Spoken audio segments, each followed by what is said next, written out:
Well, hello and welcome to a very special edition live stream here on the Blue Broad YouTube channel. By now, we all know Josh Fraser is going to be our coach. News broke yesterday. This morning, it was made official by the club. The announcement was made on the club website. There's already a few interviews that have happened. One with Rob Priestley and Graham Wright. Another one with Josh Fraser, which is scheduled to go up at 12 o'clock, but it's actually on the Carlton website, so we can watch it all together now if we like. And that's what we'll do. We'll unpack all the coverage. I don't expect this to take more than an hour, so perfect in your lunch break or whatever it is you're doing in your world. But obviously a very monumental day here for the club, because it has been announced that there's going to be a new coach, and Fraser has absolutely got himself the job. He's gone from development coach to assistant coach, left the club, come back. He's become the interim coach, and in the space of 3 months, his whole world turns into with a different outlook, because he's the head coach of our Carlton Football Club. So it's just incredible, and I think this just solidifies and caps off what has been a remarkable run. But I hope you're all doing well. Happy Tuesday, and there's a lot going on in the AFL world. Usually Carlton takes over the headlines, but there's obviously a lot going on. There's some really grim stuff going on with the Sydney Swans. So I do wonder if this story is just helping with the PR from the AFL's point of view, just take the attention away somewhat from what's happening over there. But anyway, what we'll do is on the Carlton website, there's a couple of interviews that we can watch. We can watch one with Josh Fraser right now. See what he has to say. Congratulations.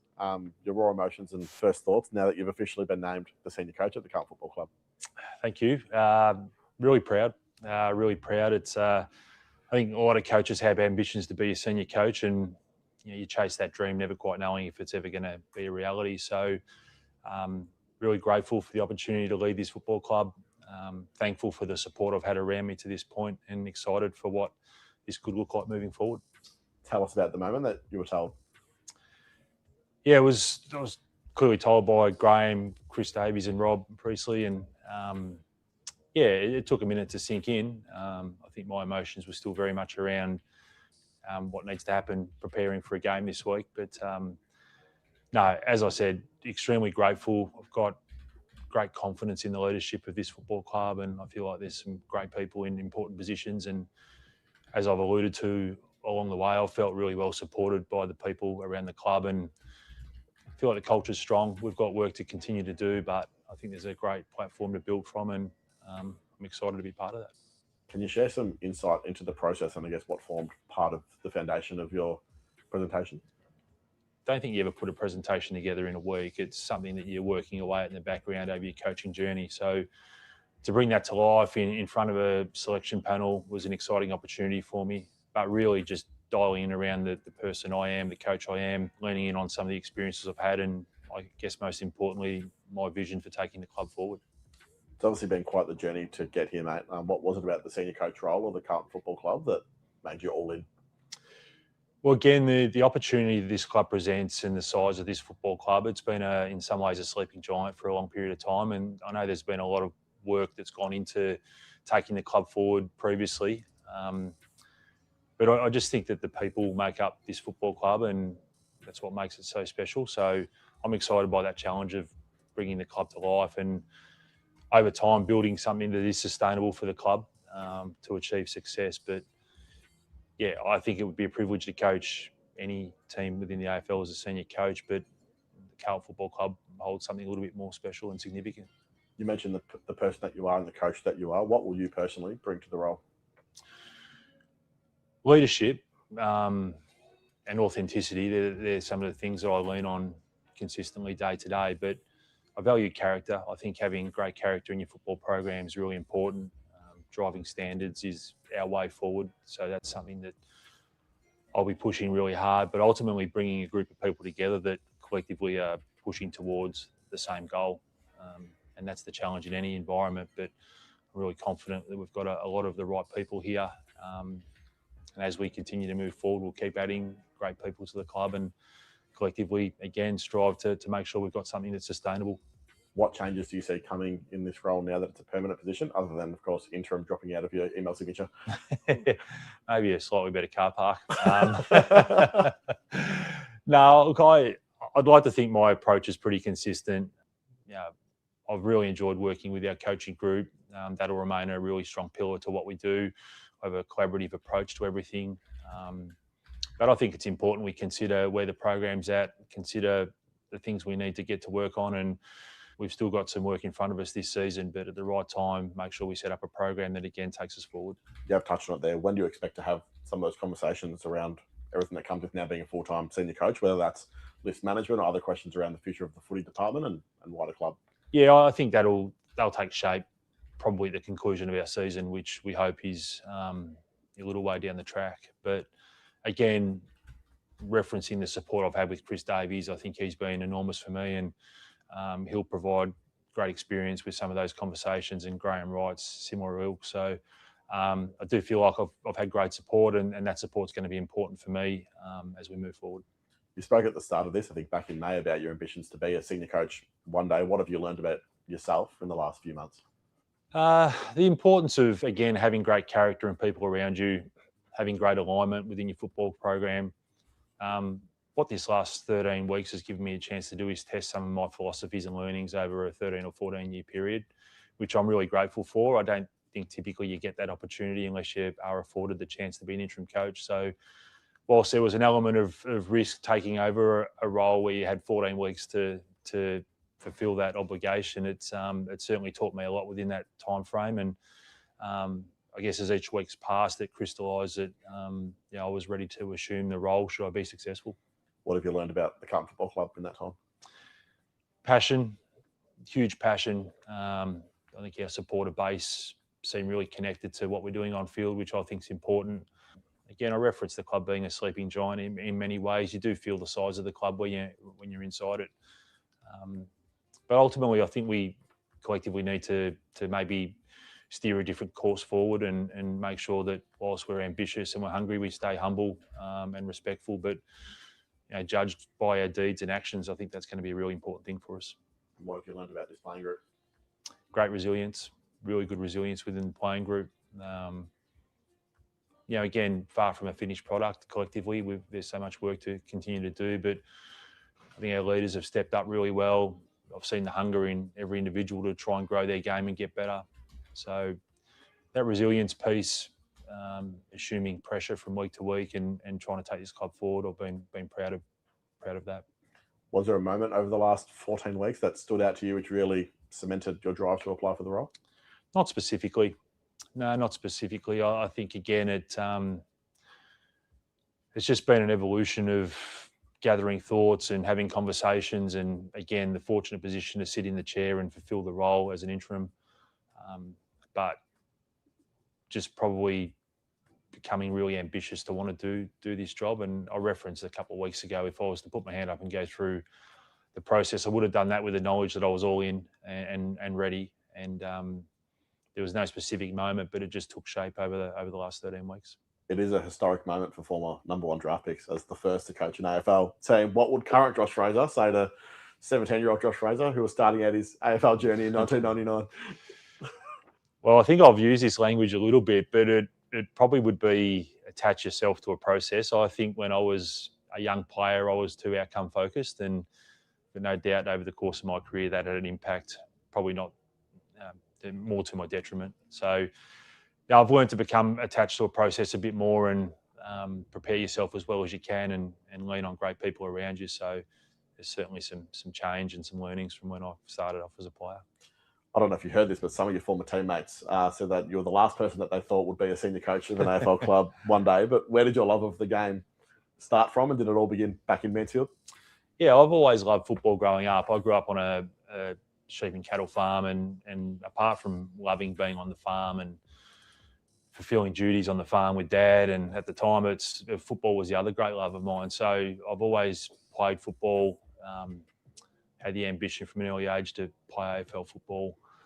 My playing career wasn't an easy one for me for different reasons. I probably look back with some regret around not fulfilling everything I wanted to out of my playing days, and then ultimately that drove me towards wanting to be the best coach I could and using my experience as a player to help players I coach. So I've always loved the game, and I've found great fulfilment and joy in coaching.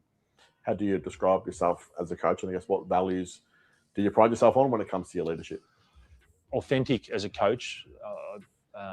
What you see is what you get in many respects, but value character in a football club and character in a playing group. Big on standards. I think standards you'll rise and fall to game day. So I've been in a lot of programs where that's been a real pillar and something that I value highly. The connection piece, a lot of people speak about, but you have to be really well connected to your players on a deep level. So there's great trust there, and you can have those conversations that matter. But also with your staff, I think that connection around your football department and your staff and your club broadly is critical. So there are a couple of things that I value as a coach, and then there's the fundamentals of the game, which I think are critical. I have a strong development background and know the importance of being able to execute your fundamentals at a high level. How important is it to coach a club, not just a team? It's really important. It's really important. Again, I've come from a successful and a great environment at Collingwood where the club was so aligned and united with what they wanted to achieve. So that was great learning for me. And that's the responsibility you assume as a senior coach. And from what I've seen internally, I don't think that'll be an issue, that the club's fully aligned and heading the same direction. Carlton fans have obviously gotten a taste of your game style over the last few months. How do you see that evolving and developing going forward? Yeah, I think we're in the infancy of starting to see what that'll look like. There's been some encouraging change already. We have to develop other ways to play also, take into account that teams will throw something different at you. But we want to be attacking with the ball. We want to be attacking in the way we defend.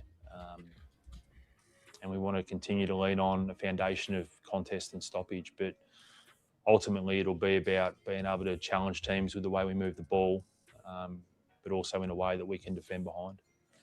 There's probably going to be commentary around the last 14 weeks of your coaching journey, but how much do you see today's announcement as a result of 14 years of your coaching journey? Well, ultimately is 14 years, the way I look at it. When I had the opportunity to present to the panel, I presented on my 14 years of coaching and even further back, the learnings I had as a player. So the last 14 weeks as an interim coach has been an incredible opportunity for me. I'm grateful for that opportunity. And again, I think it more consolidated and crystallised my want to do the job.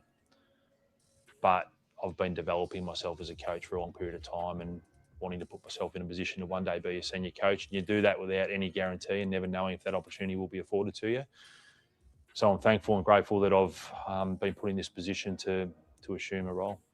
The support for you from everywhere has obviously shone through in recent weeks, but you haven't really had the chance to address it with a big asterisk looming over your head. I guess the floor's yours now to speak about that support. I've certainly felt the support and typically don't like being in the spotlight as much, but so grateful and thankful to our supporter base and the football community, to be fair. I've had so many people show a lot of well wishes and support behind me and the team. But yeah, I'm a bit humbled by it all and grateful, and I thank everyone for the support they've shown. What do the next few weeks hold for this football club, knowing that you're not only coaching this group in 2027 and beyond, but with some big games to come in the future weeks? It's a chance for us to keep getting better. We've spoken about putting a brand and an identity on show game day, which we're continuing to build. You want to be playing games at this time of year that mean something. So we're excited by that challenge. And I think at the end of this season, whenever that may be, we're going to find out a lot about ourselves. So I'm excited to see what that looks like. But I know our players and staff are energised by the opportunity, firstly this week against Fremantle, but to be participating in a wildcard game is exciting for our club. What really excites you about the future of the Carlton Footy Club? The possibility of where this can go, how we can build something that's sustainable. ultimately in time deliver success to our supporter base. We've got a lot of work in front of us. My eyes are wide open going into this job, but the possibilities are endless and exciting. Are you the celebratory type, or do you plan on marking the occasion by just looking at vision for this week's game? Yeah, I think you know the answer to that. No, I'm not the celebratory type. I'll get back to work pretty quickly. But at some stage, probably in the off season, I'll take a minute to reflect and appreciate the opportunity I've been given. There is a glaring omission in this interview, so I do have to ask the final one. Is the hoodie here to stay, or is this a rebrand? I'd like to keep the hoodie. It certainly wasn't intentional that the hoodie became a thing. My only concern is a hoodie in pre-season out here when it's quite hot, so I might have to get a sleeveless version and get in the gym. So, Congrats, Fraser. Thank you, appreciate it. Rob, Wow. Graham, thanks for joining. Maybe we can watch that shortly. Thoughts? Initial thoughts?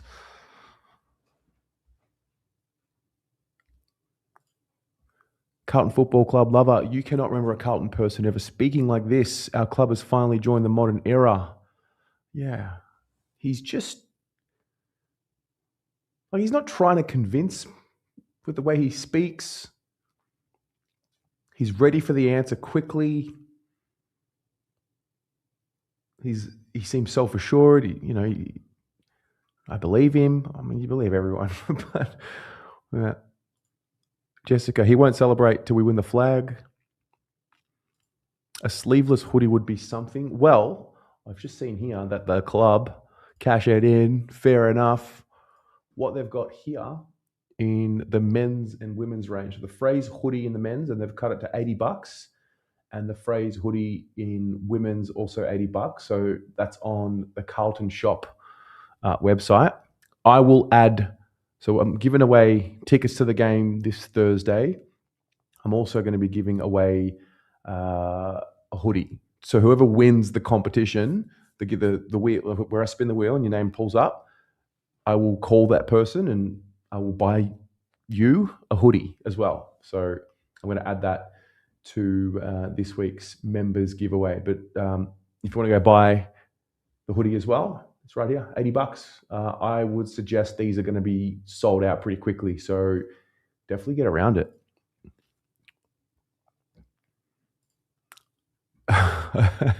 Only Carlton pour a bottle of Henny for Fraser. Yep. Edwina sold. Yeah, you know what I'll do? Here's the link.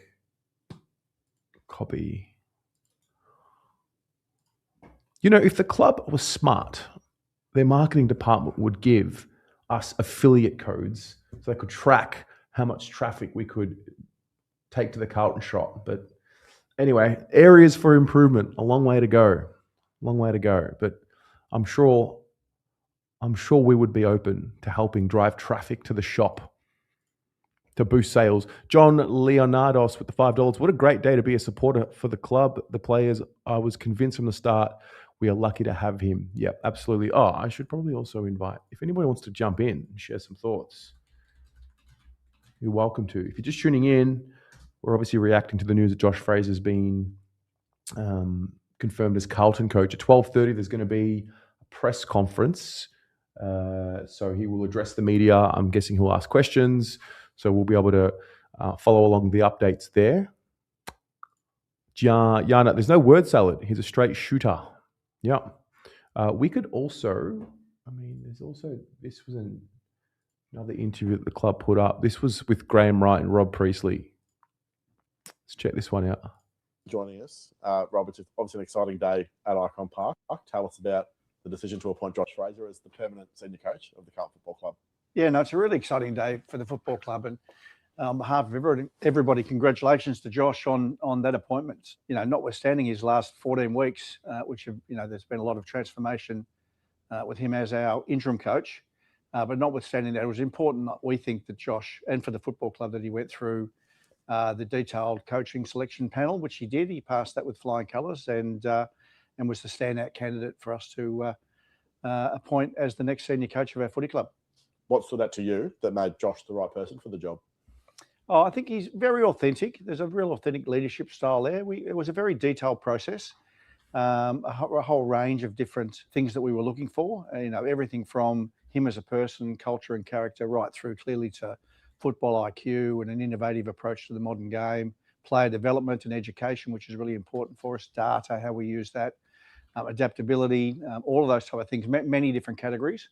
And he was excellent across all of that. Through that process, just absolutely rebuilt himself as the candidate for our football club. Graham, it's been an exhaustive process. What can you share with Carlton fans about the decision to appoint Josh? But as Rob said, really detailed process. Josh was the standout candidate through the process, and we put him through exactly the same process as everyone else. And you're then combining that with the fact that we've had a good 13, 14 week period, as Rob said, made him the standout candidate. But overall, now exciting, but time to roll the sleeves up and get to work. From a football standpoint, what impressed you most about Josh's presentation, and what would Carlton fans be most excited about? Similar to what Rob has just said as well, that, across all the key criteria that we were after, or what we felt we needed for the Carlton Football Club, he was pretty clearly the standout for us. And as Rob said as well, the main thing around his football IQ, tactical development, and a real Carlton fit, that he was the coach that we needed and wanted to appoint. Rob, can you provide us some behind-the-scenes insight into how the process played out, obviously with some very experienced football people leading the way? Yeah, so I said this when we set out on this journey. We wanted to, I suppose, differentiate this process a little bit. We kept the panel purposely small and comprised of people with deep football experience and contemporary footy insights. So Graham and Chris Davies led that process, and then we brought Adam Simpson in, premiership coach, and just bringing some external perspective, if you like, putting every candidate through the same process, which, as I said before, it was very detailed. So it's been very thorough, but I think very rewarding, and again, has led us to Josh as the standout candidate. Fraser has been involved in the game for such a long time. Talk us through his coaching pedigree and credentials. Yeah, well, I think the appointment, really comes from, what he's done and his experience over the last 14 years. He's done, as I said earlier, a great job for us in the last 14 weeks. But when you think about what he's done since he stopped playing, he's been a highly credentialed development coach. He's been assistant coach across different programs, and he's coached his own teams that we felt were very important, both at the NEFL level and the VFL level. And clearly now he's had 14 weeks as the interim senior coach for us. He's had a long involvement with Carlton. He was at Carlton before he came back at the off season last year. Already talked about it, but there's real Carlton alignment there that we really like. It's been a great process. Graham, Josh said in the early stages of the interim role that you're never sure if you're quite ready to be a senior coach. Why do you think he is? Well, I think that's a point in time. 13, 14 weeks ago is a long time ago, and I think Josh has been really clear that he does want to be a senior coach, or he did want to be a senior coach at some point in time. We went to him 2 or 3 weeks ago with the option of putting himself into the process, and gave him a little bit of time to think about that. He's come back to us really clear that he wanted to be part of it, and we were happy to include him. You've been in the position of hiring senior coaches before. Josh is obviously a first-time coach. Was that a focus of yours, or was that simply how the process played out? No, we weren't incumbent in any way in relation to candidates, whether they be previously had previous experience as senior coach from an AFL perspective, or first timers. So we weren't incumbent in relation to who we went after. But in the end, it landed on the 5 candidates we had, and we had some great candidates, which was great for us, and we're pleased that those guys showed interest in putting their hand up to coach here as well. But across that whole selection process, it was clear that Josh came out on top. There's an argument that this decision might have been made on the back of recent results in our recent win-loss record. What would you say to that? Well, even if you take the last 13 or 14 weeks out of the equation, Josh was still ahead on the process, so we were really comfortable with that. Rob, how much have you enjoyed seeing Carlton fans back at the footy with smiles on their faces and playing a really exciting brand of footy? Oh, it's been fantastic. I think hearing the full force of the Carlton crowd in recent games, that Brisbane game in particular, was incredible. And it's just like having a 19th man on the field for us. So that connection right across the club is just critically important. And again, we've still got lots of work to do. And that whole of club approach is really important for us as we continue to do the work and move forward. you're president of the club, but you're also a fan at your very core. How do you sum up the season so far, particularly with still a bit to play out? Oh, look, I think that's the right point. There's still a bit to play out. So we're very, this is a critical announcement for us today in terms of the senior coach, but we've got a lot to play out this season. So, we've got the game against Freo on the weekend, and then we're in this wild card finals round, and we really want to make an impact moving forward. So we're very focused on that at the moment. Graham, the club has gone significant change over the last 18 months, it's safe to say. What do you see as the next phase for this footy club? The next few weeks are important, but we don't lose focus on the future and what we need to do. And I think we've been pretty clear and aligned, and Josh was part of that as well, that there's improvements we need to make across the board from a football department perspective, and playing list perspective. So we won't lose focus on that, and make sure, as I said, that we're rolling our sleeves up and getting to work on where we are right now, and hopefully how we progress through this year, but then looking at the future into next year as well. Obviously, the big ticket item was the senior coach, but Graham, what are the next steps from here in terms of other key roles at the footy club, including the head of list management position? Yeah, we've been very clear, obviously really exciting around Josh coming on board, but we've been very clear that we want excellence across the board in our football department. That doesn't change with list management as well, but we're really comfortable with CD leading the list management team, and where they are now and leading into the draft, we've got some quality people in there who are doing some great work. So we've got a few guys out of contract, but we've had no shortage of interest in players wanting to be part of the Carlton Football Club. So hopefully there'll be some good announcements over the next couple of months, one from a playing personnel, but also two from a staffing perspective in our list management area. And Rob, just to close, what's your message for Carlton supporters in what's been an exciting day for the club, but also a member thank you round coming this week and the first AFLW home game to come on Sunday? Yeah, I think just the way we've stuck together as a club through the year. We didn't start the year as we wanted. We've all acknowledged that. But again, crowd attendances and our supporters have just turned up to the footy to support our football club and our playing group. It's just tremendously powerful. So a huge thank you to all of our members and everything they do for us. There you go. There you go. The big dogs. All right, we'll bring a few guests in, and then we've got 6 minutes, so let's power through, and then we'll get the press conference up. Gav, hey, mate. How good's that? How good's that? What an appointment.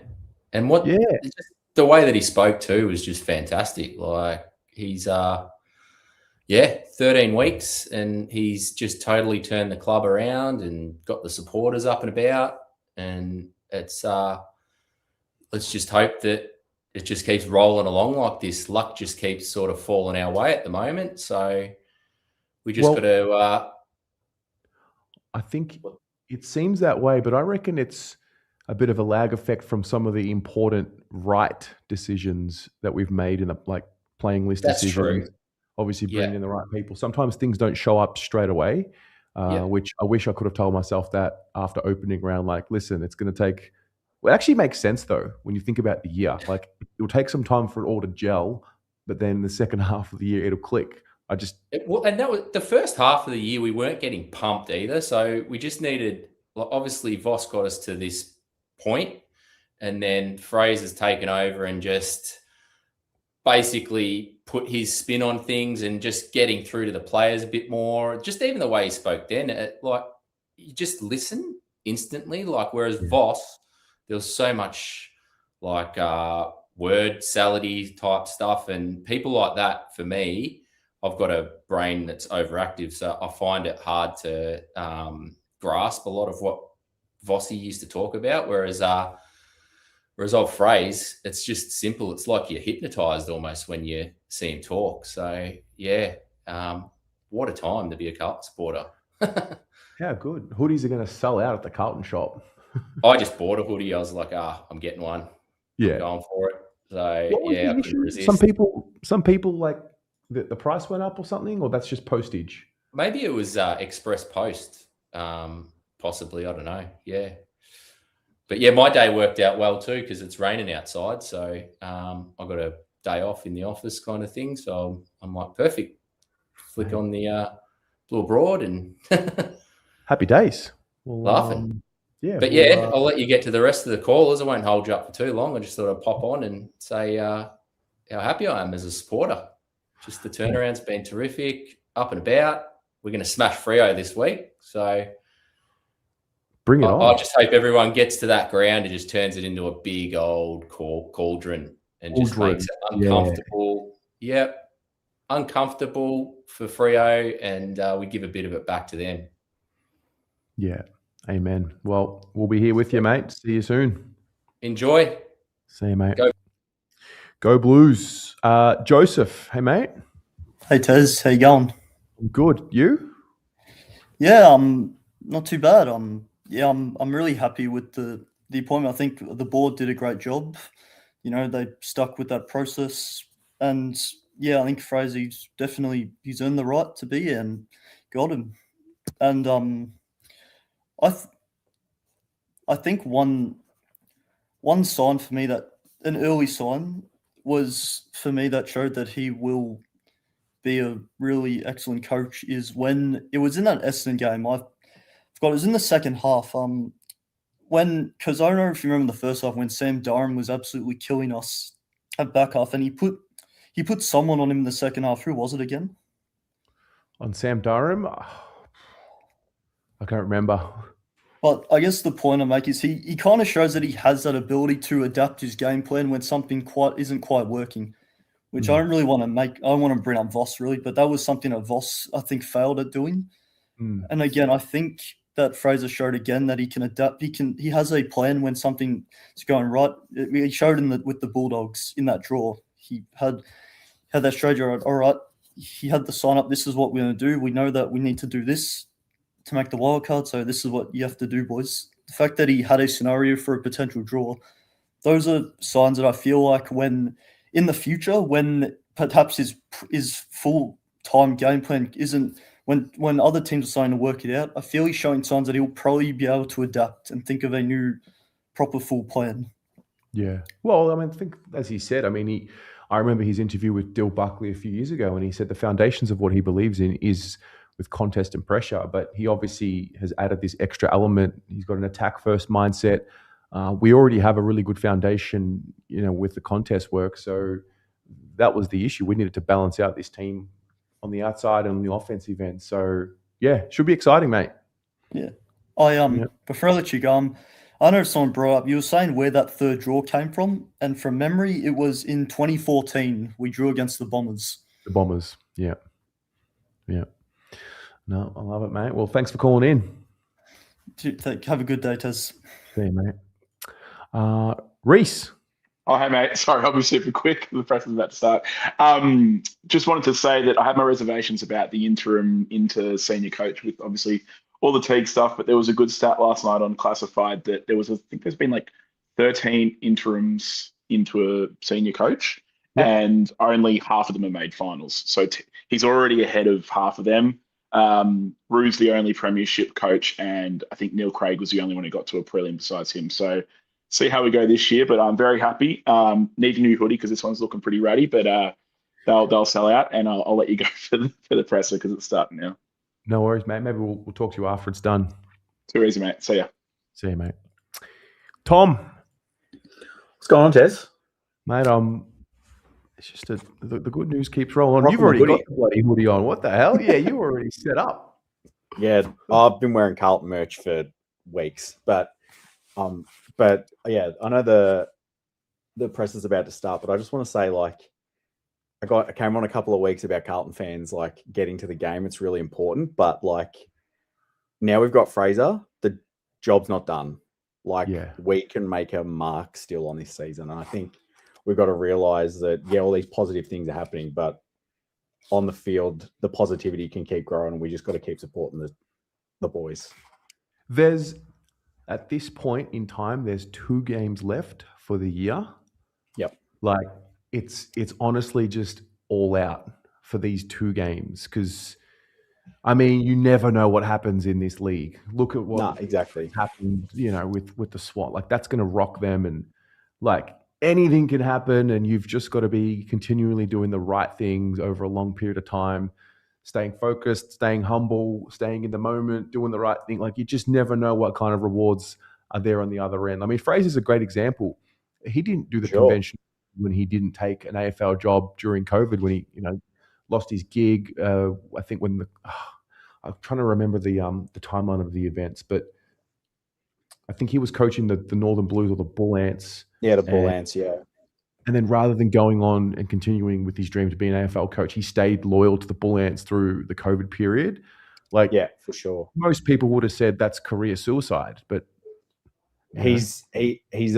He's big into development, like that's his pedigree, and I think we've been crying out for someone that is in the development space, and he is going to be the leader of the club, and that's going to be the biggest mark going forward. I think he's going to really bring in these young guys. It's going to develop really strongly in this club. But yeah, we're all about exercising the demons of the past this season, and I think I want to go to Adelaide and play Adelaide at the Adelaide Oval, and just it's Collingwood.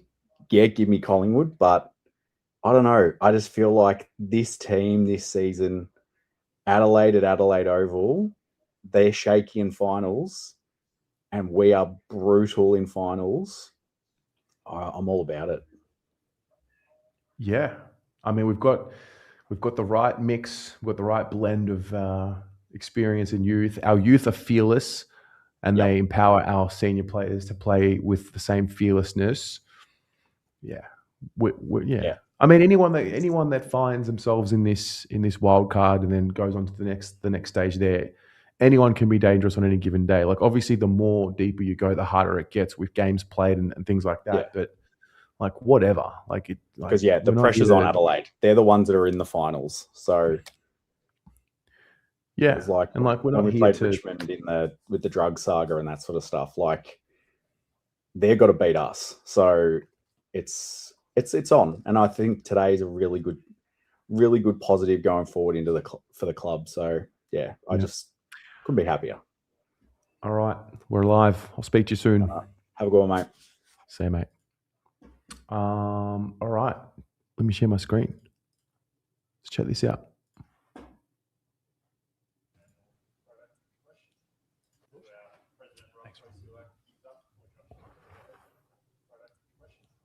Well, thanks all very much.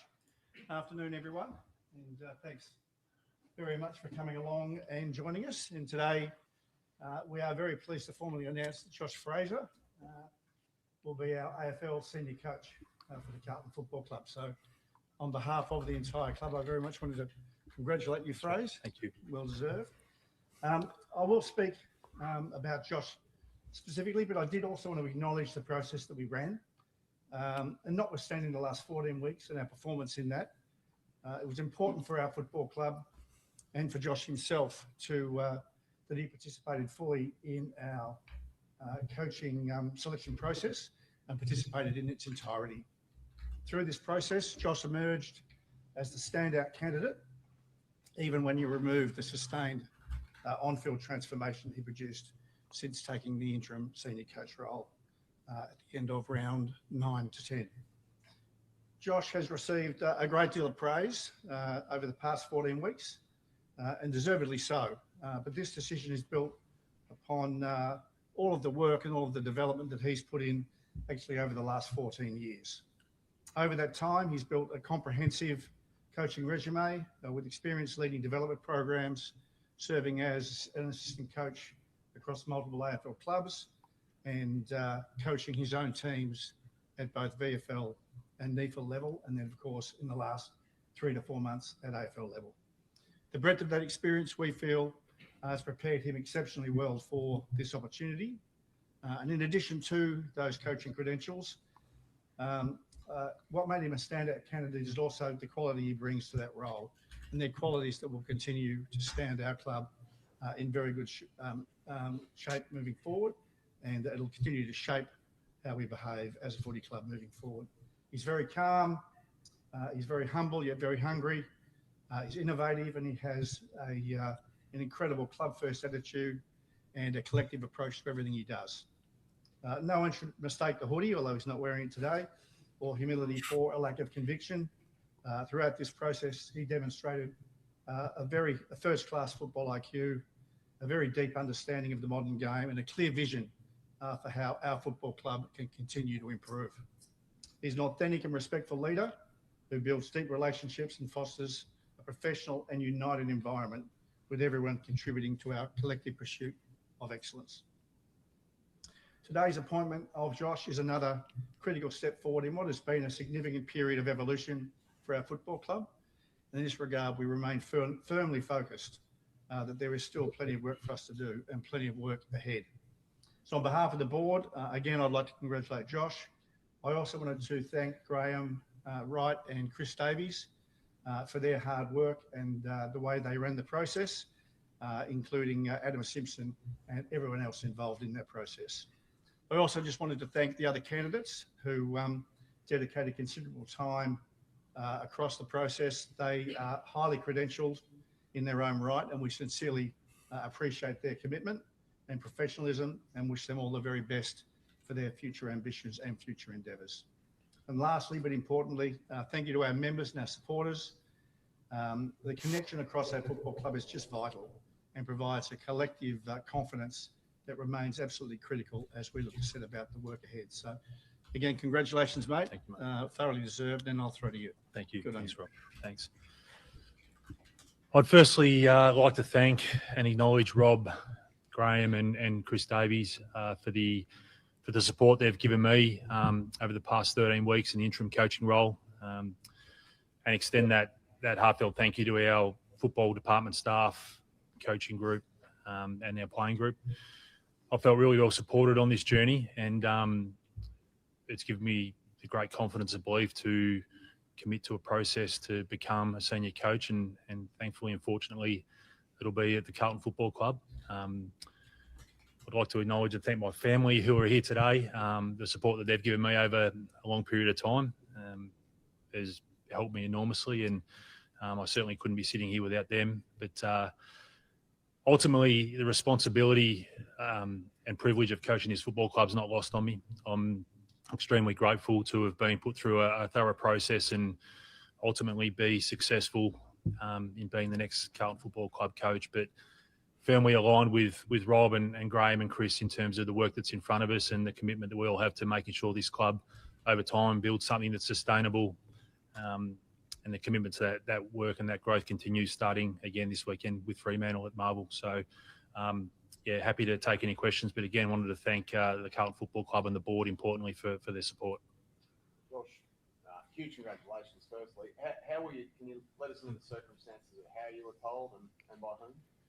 I was informed yesterday, so came into the club to get a couple of things done in preparation for this week, and was informed of the decision, which naturally I was incredibly excited about. Hard to park a weekend's game coming up and a review today to I guess sit in that emotion of being told a little bit, but again, incredibly professional the way the process has been run, and thankful to have come out the other side of it. You allow yourself a little moment to celebrate last night in any way? No, not to this point. Again, we've got some work in front of us still, but I'm sure when the season comes to a conclusion at some point, I'll have a chance to reflect and enjoy the moment with the family. Josh, congratulations. At what point was it really thought you played with a straight back at what point did you think to yourself, Well, when this changeover happened with the interim role, I was as honest as I could have been at that point in time. I wasn't sure if I was ready to be a senior coach, and I think anyone that would have been in that position arguably would have felt a similar way. But that shouldn't have been misconstrued with the work I've put in over a long period of time and the ambition I have to be a senior coach. And along the way, it was crystallising in my mind the experiences I was getting, the conversations I was having externally, that ultimately led me to a point where I was all in. And I wanted to make sure that if I did put my hand up to go through a process, that I was all in on that process and ultimately that job if I was successful. So what, and the family played a role in the decision? Well, I think that's part of it. I think you assume everything as a senior coach, so making sure that you have great balance with your work and your life, and there is an impact and a toll that can come with being a senior coach, what that puts on your family. So those conversations were important for me as well. Could be one of them, yeah. So, Josh, you spoke about how it was crystallising in your mind as the weeks went on. Was there a particular game or moment that really got you there that was really feel that? No, it wasn't determined by outcomes or results. It was, again, I've had this ambition for a long period of time of wanting to be a senior coach, and ultimately, when you're in that position as an assistant or a development coach with the ambition, you never quite know if that's going to be afforded to you, the opportunity to even go through a process. So I took all of those things into consideration. Ultimately, I felt like I couldn't have been more ready in the end. Not to say that I don't think I've got opportunities to keep growing and developing myself, but when I took all the information on board, had the conversations I needed to, got the opportunity to experience the role to some degree as an interim, I was really strong in realising I was ready.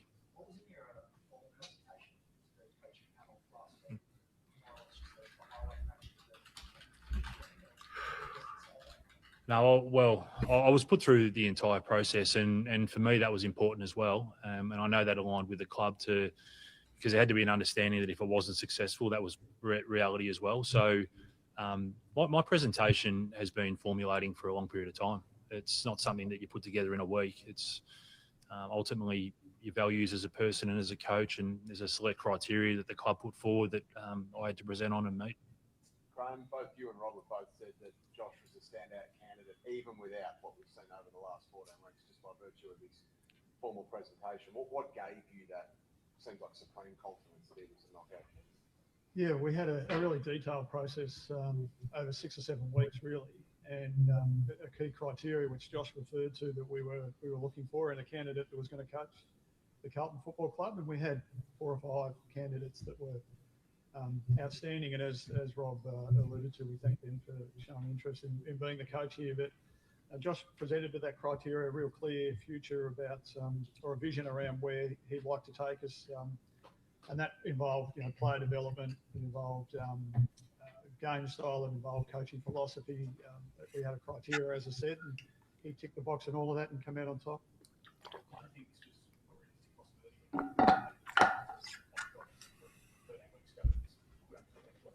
possibility. No, as Josh was referred to at the time, he hadn't put his hand up at that stage. So we were unencumbered by the board about going out and having a look at who may have been out there and was keen to put themselves in the process. But as he said, I think that probably crystallised for him over a period of time. And then when we spoke to him, it was 3 or 4 weeks ago, about potentially putting himself into that process, we went through what that might mean as well, which he's referred to as well. So we gave him a little bit of time from that time onwards, but also too, he's obviously lost his father in that time. We're really cognizant of making sure we gave him some time to reflect and put himself in. But once he was in, he was 100% in. When you go back in, that's when you brought Josh back to the club, and you saying stay up as well, No, I don't think we envisaged this. I was obviously I'd had been a part of Josh's journey at Collingwood for 3 or 4 years, and had seen the growth in him from a development point of view, but also too coaching his own team. So we're really keen to get him across to play a role with Michael at the end of last year, and that was the role that he was playing up until we tapped him on the shoulder and asked him to consider this as an interim.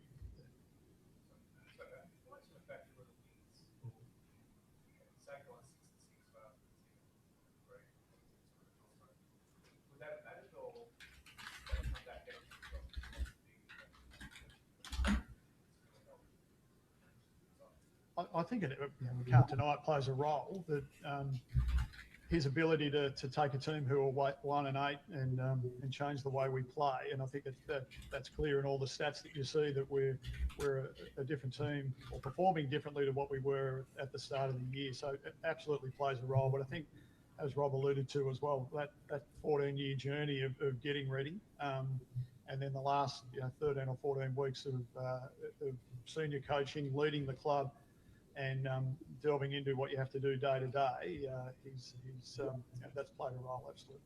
Josh, I appreciate the focus is super narrow now, as you just articulated, but can you give us an insight into the bigger picture? Like, what are you mindful of changing when you've got the time to change it? Rob's talking about the work ahead of you guys as a club and a side, there's a lot of work ahead. Can you let us in on what you might have presented on that front, what has to change over the off-seasons to come? Well, I think it'll be taking a considered but holistic approach to all parts of our program, be it our list, our player development, our game style. We've been able to make some positive changes over the last 13 weeks, but a lot of that's still not habit for us. We're still working really hard at what that looks like and building ultimately an identity piece on field that our fans and supporters connect to weekly. So, I keep referencing there's work in front of us, and I truly believe that. We've taken some positive steps forward at the back end of this season, and we've still got so much to gain out of the season. But I think at the right time, it'll be a chance to sit back and reflect on the work that's been done, where we're currently at, acknowledge that the competition will continue to move and get better, and then what role we play in that and how strategic we are around that. How much do you anticipate the role changes? How much responsibility do you have to upgrade this Well, I think by nature of the season, drawing to a close, and then the work that goes in on off season, there'll be some additional responsibilities there. But one thing I've felt, and I referenced it before, is really well supported by our key leaders at the club, be it Graham, Rob, or Chris Davies. So I'm confident that I've got great people around me to lean on where I need to, and I've felt well supported so far. I saw a process at Collingwood a few years ago. How similar was this process to? I've only been part of two, but they're all, I suppose, a little bit similar from that perspective. Different criteria. Both Fly and Josh are sort of humble but confident and know where they want to take the footy club. So we're really comfortable in that regard. But two separate processes, and obviously two very different people from that perspective. But humble, hungry, and smart and driven.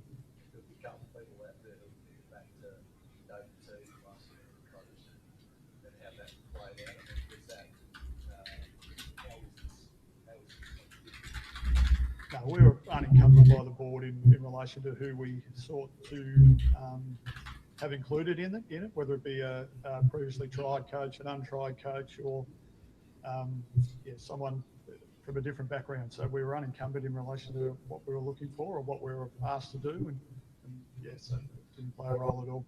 And the history didn't play a role at all. Josh, it's pretty unique, isn't it?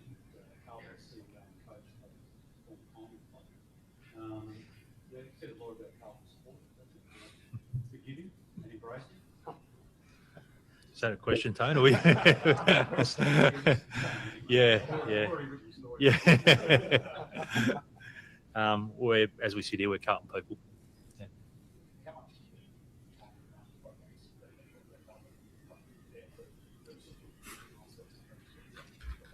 Yeah, enormously. When I set out on my coaching journey, again, speaking to so many people and getting a lot of advice, I wanted to be really deliberate about building my resume through development and coaching my own sides. I felt like that was the best path forward for me, without any guarantees, of course, but I feel like that experience, particularly in the last 13 weeks, has helped me enormously.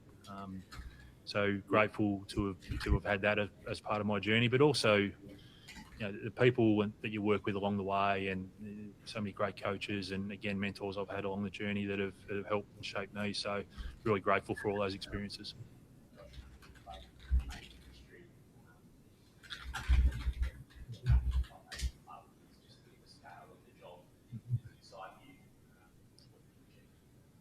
Yeah, I see great possibility at this football club and great opportunity for all of us, but it needs to be a collective and a shared journey, if that makes sense. Again, I'll keep referencing the work that's in front of us, but I think that should energise and excite us. I want us to be a club that's process-driven. I have spoken about that previously, and the outcomes will be a result of that, but we need to attach ourselves to really strong process and build consistency around that, and be a club that's humble, has a clear identity, and connects well with our supporter base. So there's some things that we can chase, and I'm sure that'll take us a long way. I think given where we've been this season and what we've been able to do, again, my mind hasn't gone too far in terms of what could look like. We're still trying to build a brand of football that stacks up. I think we've shown that brand, when we get it right, is competitive against most teams.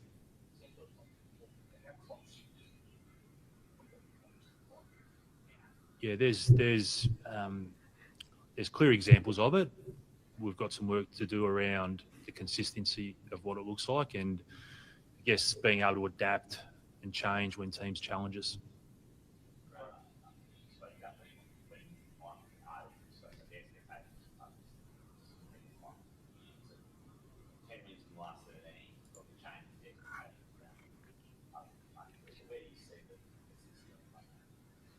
This year?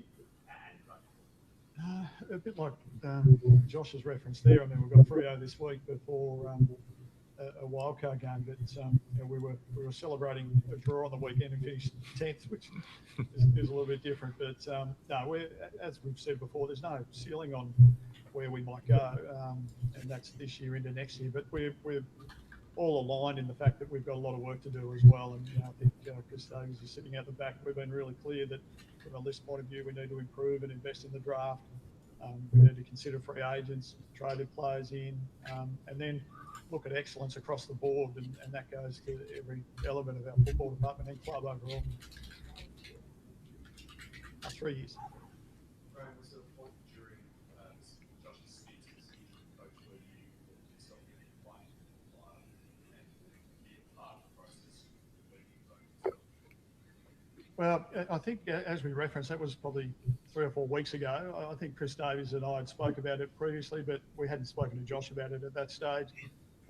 But we spoke to him, as I said, 3 or 4 weeks ago around putting himself in, and we're really clear on what that meant around the different outcomes that might come from that. The putting yourself in the process means you're actually all in and 100% one after the job, but then the reality of what it might mean if you don't get it.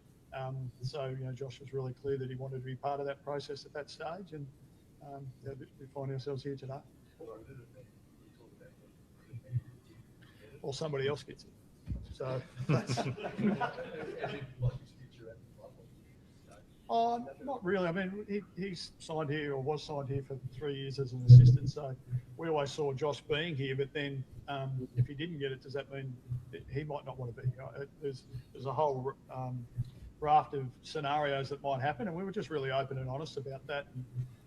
But he was really clear just after that he obviously took some time to have a think about it, but then and unfortunately lost his father in that time as well, so that delayed a final decision. But he was really clear that when he was in, he was in.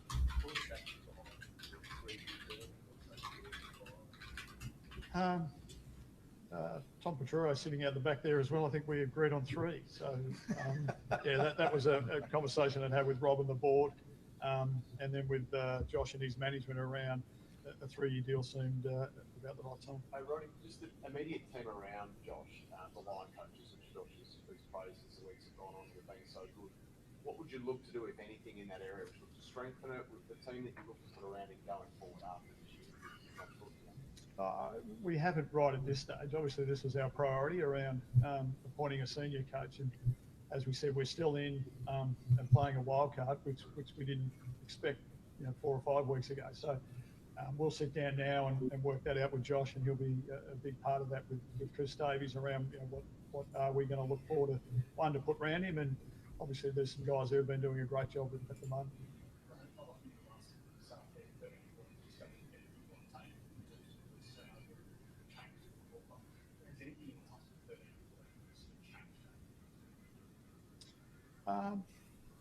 I still feel like there's work to do, a lot of work to do, and particularly, as I said, we've been honest around from a list perspective, but we've also seen some guys have fantastic form over the last sort of 10 weeks as well, so that plays into it. But it doesn't change our mindset around investing in the draft and with the potential of Cody Walker coming in, those type of things, and we feel like we're well set with that. We've got 2 first rounders this year, 2 next year.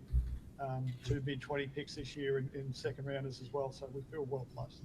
Josh, someone said to you last December or November when you joined the club that you did maybe 9 months' time, but senior coach. Yeah, that would have been hard to believe, definitely. I mean, I can just reference what I spoke to before. You never quite know if you ever get the opportunity to not only earn a senior role, but go through a process. So I feel incredibly fortunate to have been in the position to do that. And I'm excited about the opportunity and challenges ahead. And again, I can't reiterate enough that I feel like I'm ready. why do you think the playing group has responded so well to Josh's coaching since he took over? Oh yeah, it's a good question. When Michael resigned, we were 1-8, but we've been in a lot of those games, and obviously I think we'd had sort of final quarter fade outs really. But I think there was only 2 of those games where we feel we were sort of blown out of the water a little bit. So we were actually in most of those games. Is there a bit of not so much relief, but just some pressure lift from players, but also 2 game style that we're moving the ball a bit differently, and there's a lot more uncontested marks, things like that from a statistical point of view. You guys pull that apart better than me, but from that point of view, we did change some things, but I know the guys were working on that before Michael left. So yeah, I think overall it may have been a bit of a relief, not relief, sorry, that's a bad word, but might have been a bit of pressure come off from a playing perspective, and that's coincided with some changes. The hoodie? Yeah, I think it has to now. Yeah, it's become a bit of a thing. I'm not sure. Yeah, I'm not sure where it's come from, but I'll keep wearing it. Yeah. Yeah, that's a good question too. I got told to wear a polo, so I've just. That's his suit. Yeah, it's about as dressed up as I get. So. Right. Thanks, guys. Thank you. Well, congrats, thanks, mate. Thanks, I appreciate it. Thanks, Roy.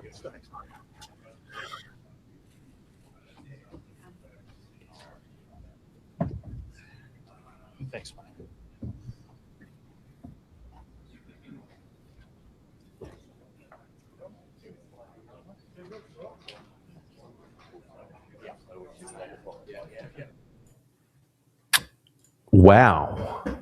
Wow. There you go. All right. Let's get some live reaction. I'll put the link in the chat if anyone wants to call in and share your thoughts on what you have seen today. There's the link right there in the chat.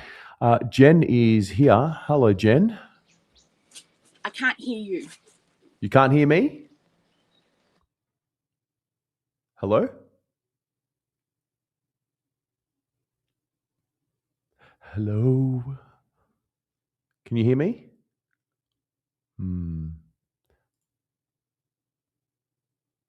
They chose to mute themselves. Okay, we'll take you out and we'll bring you back in, Jen.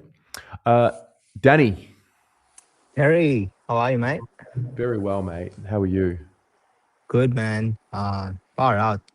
What a turn of events. I was just recalling our last chat, man, just before that capitulation that we had against St Kilda, and you just being so angry about it that you saw the white flag, and 14 or 15 weeks later, look at us. Look at us. Look at us. It's true. It is true. I think back then, I remember thinking so clearly, like, wow, really? Like, are we going to have a repeat of the year before, where the season was over before it even really begun, and sort of all fell apart? I think that was the most disappointing feeling in that moment. Like, fuck, like we really do try and show up as best we can, but to have 2 years in a row with just, it's not like there's not talent on the list. There's plenty of talent, but it's just really pleasing to right now be thinking and watching and talking and feeling a club that's making the right decisions and reaping some benefit for the right decisions. Yeah, 100%, man. It's this has to be studied, Terry. This is unbelievable. Like, people who we thought could not kick to save their lives are kicking darts, 40-meter darts, into the corridor as well. So and then we've seen just that, like, so many players of ours are unlocked, like Sammy Walsh, Patrick Cripps. I think as Tommy, obviously he was discussing it on the rating show as well, how he plays more defensive role that Hewitt was playing for us in the previous years in the Aussie. And we just not wanting him to be the Superman anymore. So distributing the load, and that's why I think Doggy's game, when Ed Richards scored that goal in the last quarter, when he came off the bench and scored that goal, 7 points is such a weird margin. And I swear, Terry, I can swear, like, I'd had my heart in my mouth, and I was like, these are the games that we lose under Vossi. And even though I know our game has changed, new coach, all of that, but I swear to God, like, I felt like that game was going to slip. I literally, like, when that goal went in, I was like, that's it, man. That's fucking Jamie Elliott. That's fucking Jack Higgins. And it's happened again. I was with you. I think a lot of people were feeling the ghost of the past return, but no, mate, look, it's a different era now. And I think, I don't know how everyone else feels about this, but as hard as it can be to do this, it's natural because this season is a season where we had a different coach. And I know that there's always an easy reference point, but got to try our best not to lump the past pre-Fraser onto Fraser now. Like, it's fresh. It's hard to do. It's easier said than done. Winning probably helps, but yeah, I think we need to try our best. I mean, even some of these players, like whatever's happened in the last 25 years has nothing to do with Billy Wilson or Jagger Smith or Sam Walsh for that matter. Couldn't have said it better, Terry. But you know what? The thing that I like about Fraser, I know it's very recent, but we can only go off of what we have seen for the past 3 months almost. He's so calm and collective and so calculated in what he says, doesn't get overawed by losing or winning, said don't catastrophize the result. And just those things that we always wanted as a club, and also an identity, Terry. Like, we lacked that. Like, under Vossi, we showed heart, we showed emotions, pressure, and like we kind of stuck to our pressure and defense. But look at us now, man. We are playing that brand that we are proud of. And now when I used to watch us play back then, it was like a kick in the dick, bro. Like, it was like so laborious, like so hard to score goals. Now we're getting uncontested marks in the goal square, and we are scoring off those goals, like having easier goals, man. Such a big difference. I love how the first thing you said after we just agreed that we've got to continue to look into the present and the future is you go straight back to I literally need to exercise my demons, man. I've been scarred too much, Terry. No, fair enough. I get it. But the thing is, like, even now, I swear, like like with Brisbane game when you were leading in the fourth quarter, I swear to God, I was like, just please, just ride out the game. Don't take your chances, because I'm so scarred from so many instances. I was like, but nah, man, I feel like there's renewed confidence.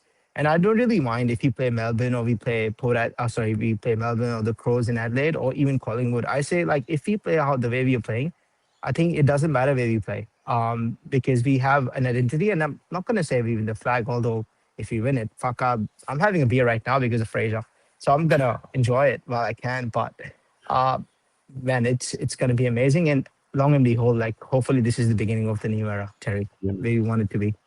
Absolutely. Yeah. So it's going to be a fun week, man. It's a lot of extra energy added to the week. Pretty keen to focus back on the game, and I think Fraser would be as well, because we could really tune up some things. We got to improve. Our execution was poor on the weekend. I know we came away with the draw and like we're through, but Freo is a great system to test our system against, and we've got to come out and continue the momentum. So I think the timed it really well, Terry. Like, just the last point, like how Fraser carried himself throughout that process, saying I'm not ready. And I know Kane Corns is not on board. He reckons we have made the wrong decision. I'm pretty sure. Fuck Kane Corns. Fuck that guy, and fuck his opinion. He sticks to it, and he literally rides it to his fucking deathbed, man. Same with Sam Walsh and the captain of Port Adelaide. I fucking forgot his name already. Who reckons he's? I don't know, man. I don't really mind, and to be honest, like, I really can't wait, Terry. It's happened at the right time, and we've actually he's gone about it the best way. I think this is like the blueprint for interim coaches to go about this way, but not everyone can win how Fraser's won. So that's why I said we need to be studied of how we've turned around the season. But now, man, it's amazing, Terry, and hopefully this is the journey of us going to our promised land. Hopefully. Yeah. And thanks for everything you do, man. You know how much I appreciate and love you. And yeah, go Blues, man. Can't wait. Go Blues. See you soon, bro. Cheers. Bye. See you. Oz with the $5. Which team do you want Carlton to face in the wildcard final?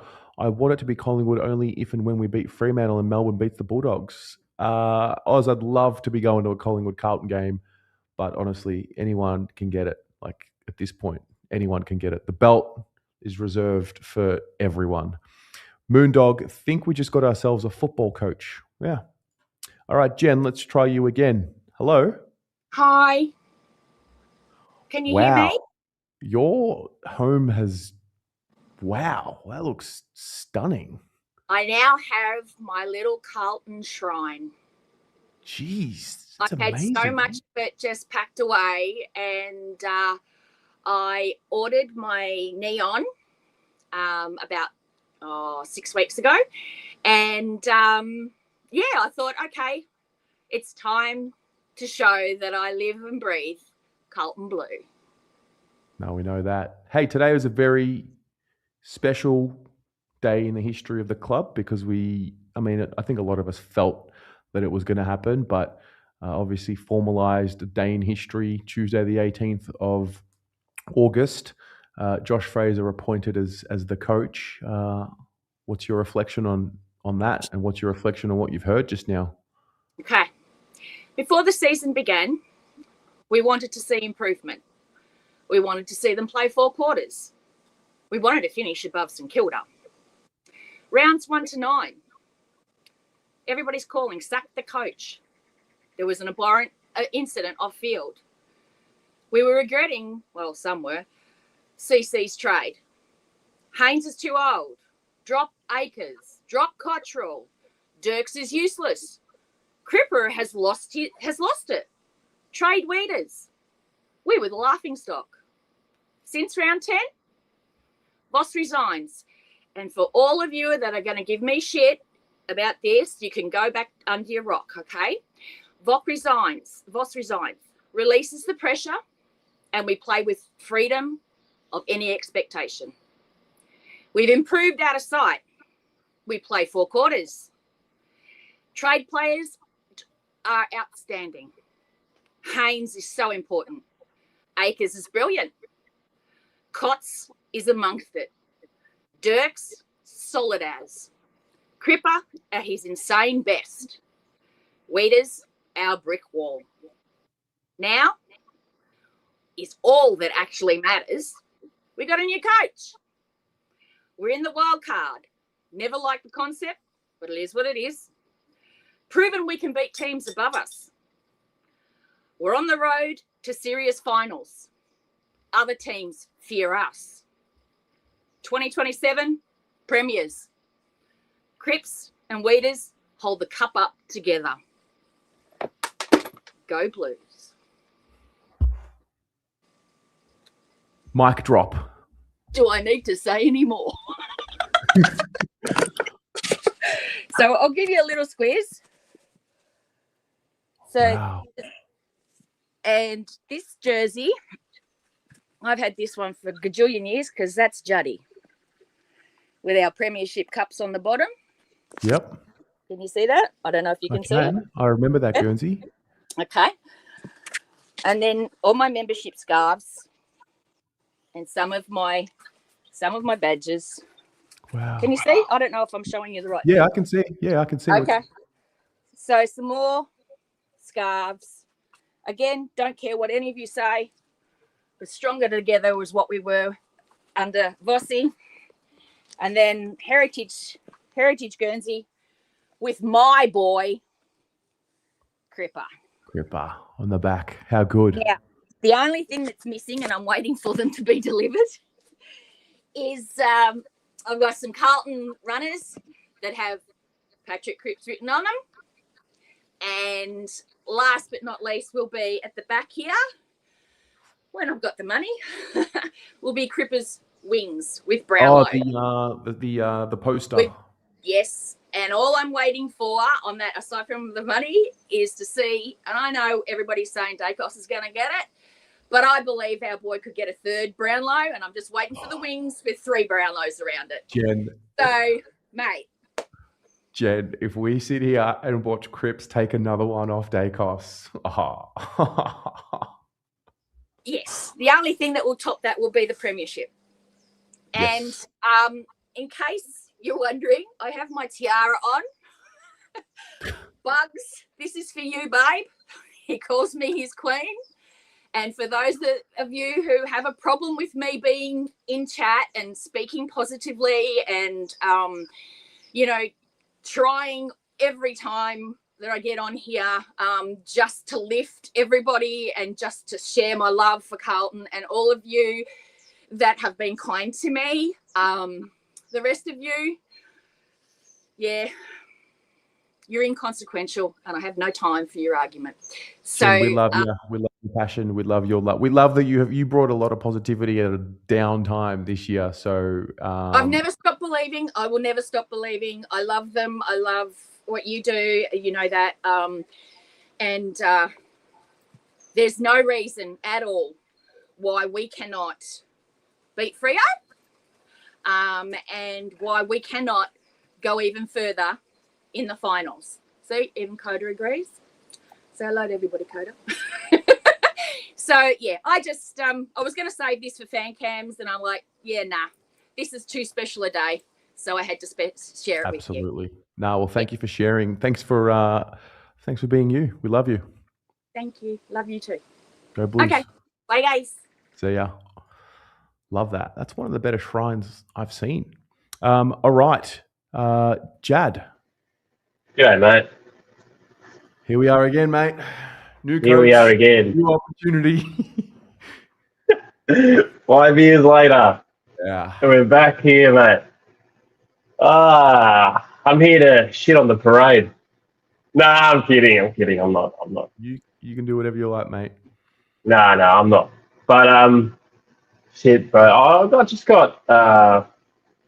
I don't want to be upset or I don't want to be agreeing or disagreeing with it, because I think if you're not in the room making be a part of the process, you can't really comment. You can't really agree or disagree, can you? I mean, I don't know the other candidates. I don't know how they present. I don't know anything. But the one thing I'll say about Fraser that I do like. When we went to the Brizzy game together, I told you I started listening to Corey Enright talking with Dill on his pod. Mm-hmm. And then during the week I finished that, and then I listened to Fraser. And I just think that the one thing that Fraser has that Voss didn't, and I think that I noticed a little bit with Enright just from that podcast, is that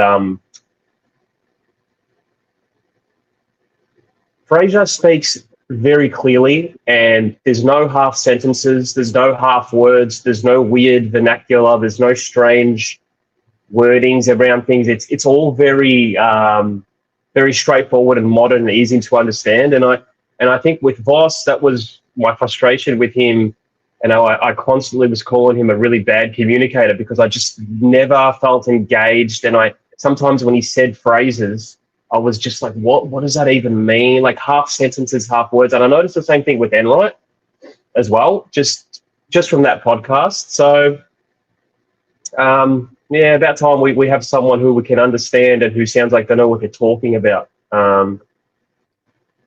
But yeah, look, I do hope that this 12 games under him wasn't a huge factor.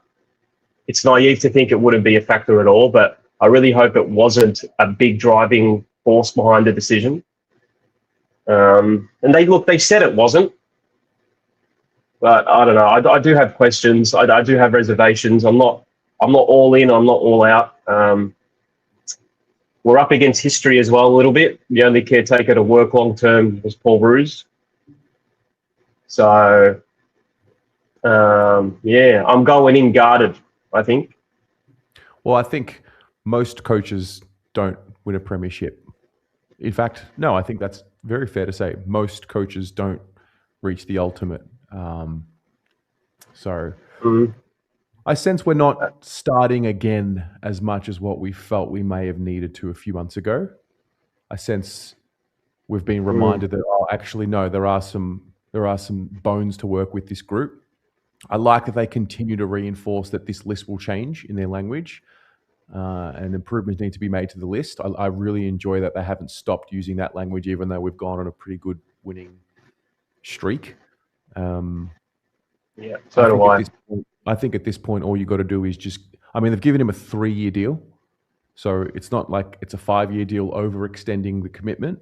I think 3 is fair and reasonable. And yeah, I'm not tied to the fact that he has to be the premiership coach or will or won't be the premiership coach. He'll do whatever he can over the next couple of years. And if it's good enough, it's good enough. And if it's not, well, we'll just change to the next one. But yeah, one thing's for sure, he eventually will not be the coach, but I don't I don't worry too much about what happens. Well, if and when that time comes, we'll get there. But for now, I think it's hard. Like you said at the start, it's hard to know every little bit of detail that went into making the decision. Yeah, and it's not so much that it's premiership or bust. It's just about getting us to that next level of just sustained period where we can contend at least, or just be around the mark. But this is the thing that I'm going to get all conspiracy now. Graham Wright bringing him back from Collingwood, I don't know. I'm not buying this. This is just a coincidence. I'm not saying he brought him in to make him the coach, but I reckon he obviously worked with him for a long time. He probably said maybe this guy has something, and I actually really rate him. I'd like to see him under my watch a bit more closely. And then the boss things happen. I think that's but they'll never admit that. You know what I mean? No, but that's what you would want from a CEO. Of course, hell yeah. And he's shown that he's got an incredible eye for talent. So there's got to be more to it than what they're going to let on. Obviously, I would never expect them to publicly go with anything like that, because I'll be honest with you, when they announced this process, I was really excited to have a pick of the next best up and comers, because in my mind the model has already been established. You know, Sam Mitchell, Craig McRae. I was really excited to have our pick of the best. And I find it really hard to believe that this whole Fraser thing is just coincidental, because if he wasn't the caretaker, would he have been invited to the process? We'll never know. Yeah, I don't know. We'll never know, but I think it's a fair question. But the one thing I'll say, and Paul, shout out to Paul, he brought it, he was big on this, is that his resume is actually a lot more extensive than the others. He's the only one to have coached his own team 4 times, I think it is. Development at Collingwood had under Craig McRae, who I think is the best coach in the league by some distance. So he's been at Carlton before. Yeah, no, it's funny that we somehow had the most qualified guy already there. And I don't think it's coincidence. But it's exciting. I just hope to God we're not here again in 5 years, mate. Let me scratch one more itch. Let's just say it wasn't a coincidence. Then what? I'd praise it. Okay. Because that to me is deliberate. It's intentional and deliberate. I'd be very happy if that somehow came, if we found out for a fact it wasn't a coincidence. Because that just very few people live up to their reputation, and that would just prove that Graham Wright is who people say he is, you know? Do you agree with that? I think for the next 2 weeks, we just dive off the board and just jump in the water. Oh, we're already in. We already are, mate. Don't worry about that. This season, jump in easy. Just dive in. Yeah, just get in there. Mate, I've drowned before though, Terry. I don't know. You won't drown, mate. That's the thing. You've got to trust the unknown. Yeah, I know. Well, I'm happy for him. He seems so. He's just so well spoken and so measured, and how he touched on the future, how he presented about the future. Like, they did say they didn't touch on the 12 games in his presentation, and the fact that he also said that my presentation wasn't put together in 2 days. It's been put together over 10 years. Yeah. Like this guy, he knows. He knows what it takes, and I really do. From what I've seen of him, I really like it. But I just hope it works. Yep. So do we all, mate. All right, man. See you on Saturday. See you there, mate. Have a good one. See you, man. Love it. All right. Let's go, Joe. Let's talk. I'm actually at work, so I'm supposed to be working. Can't not jump on a day like today. How you going? Yeah, good. It's a they're all big days, but when you announce a new coach, it's a big day, and I think it deserves some documentation. I'm gonna be watching the day that I don't think we went live when they announced Voss. I don't remember. I don't know, but I want to go back and watch it. Yeah, I actually can't remember either. I reckon we might have. I can remember jumping on and, well, maybe I chatted to you on the phone. Maybe that's what my memory's taking me to. Anyway, yes, big day. It's always a big day when you get a new coach, particularly for this football club, considering how often it happens. I just hope this is, I say this, I feel like I said this when Voss was appointed. I hope we don't have to do this again in 3 years. I hope that we are sitting here in 10 years and reflecting on the career of Josh Fraser as our head coach. That's ultimately what I want this appointment to look like, I think. Like, I'm just sick of talking about this every 3 years at this point. Yeah, I get you. I don't know if I'm just attaching myself to, like, we have to win the flag now. Yeah. Yeah, I'm with you. I think Giannis Antetokounmpo said this after a Milwaukee Bucks season a few years back, and a reporter asked him about how they played through another unsuccessful season. I think it was before they won the championship. And he stepped back and he said, do you only define success by winning a title? And the reporter said, well, is that not the ultimate success? And it is. It's the ultimate success. But I think as Carlton fans, we've been wrapped up in that being the only way that you can measure success as a football club for a long time. And Giannis, I'll paraphrase him, but he was basically saying there's so many other ways that you measure success as part of sport or in life. Like, just because you haven't reached your goal yet doesn't mean you haven't been successful along the way in learning things and putting new things in place and having things work that didn't work previously, and then hoping that they work going forward. And I think that's kind of where I'm at the moment. I would love to see us win a flag. I think we all would, and I hope in my lifetime to see at least one, if not multiple, but it's never a guarantee. And, like, I just want us to be competitive, man. Like, that's it. And I think that's what this run has, I hope, shown a lot of us is, like, it's just fucking fun to go to the footy and to support this club when we're winning. And it's just as fun going to the footy every other week when these boys are competitive. And when you watch them go out there and you watch them just dig in for 4 quarters, you know what I mean? And I think if that's the process, and it feels like that's the process under Fraser, and it's how he speaks, then that can only lead to one result eventually.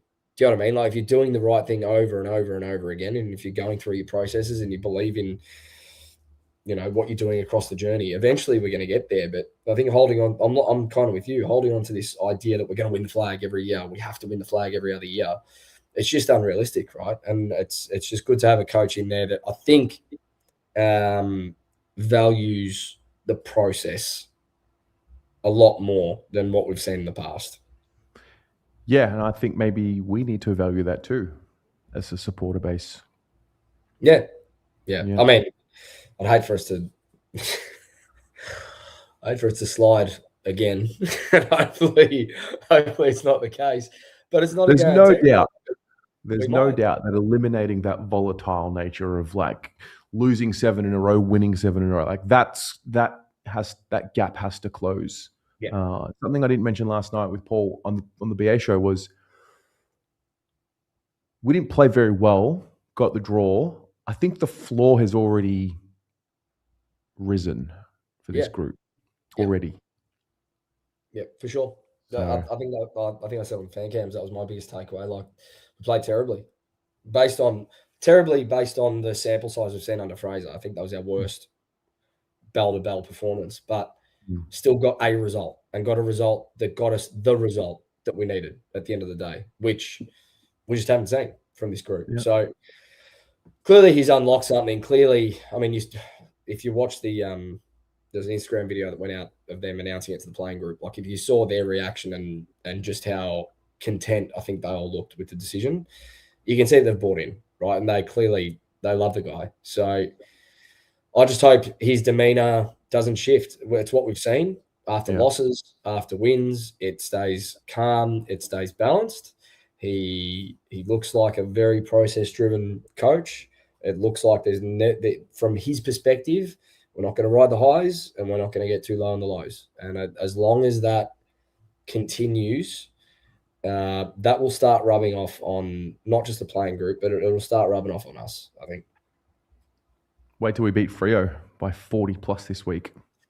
Hey, we're playing with freedom this week now. Got a head coach. There's finals already locked up. Who knows? Who knows what they're going to produce this week? I do. I know. I've seen it.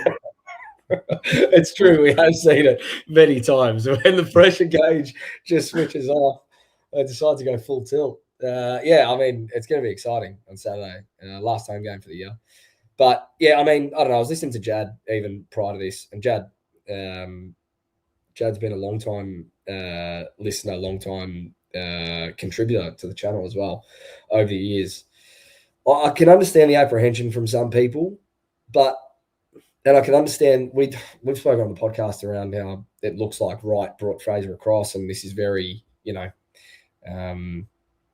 seems too coincidental for this to work out this way. But I firmly believe that if this is clearly how he has handled himself for a number of years as a coach in the system, I firmly believe that if he wasn't given the interim position and he just stepped up and did his presentation, and that's how he spoke, and these are the philosophies he spoke about and the processes, that they would be sitting back and going, "You're exceptional." Like the way that he speaks, the way that he articulates his philosophies, his coaching beliefs, like it's exceptional. We've seen it in press conferences for 13 weeks now, and you can only imagine that if that was bundled into a more comprehensive package or presentation that he's been putting together, like he said, for years, he would stand out head and shoulders above the rest. There's no doubt in my mind. So I've trusted that they've gone through the right process to this point. I think we all have to. And Graham Wright and Chris Davies seem like the two most competent administrators we've had in 25 years. So you can only trust what they've decided on, how they've decided to go about it, and where they've landed. So the team's already improved this year. Don't finish the season yet. It's not done yet. Anything can happen. They've shown that the decisions that were made at the end of last year have now been validated, and some.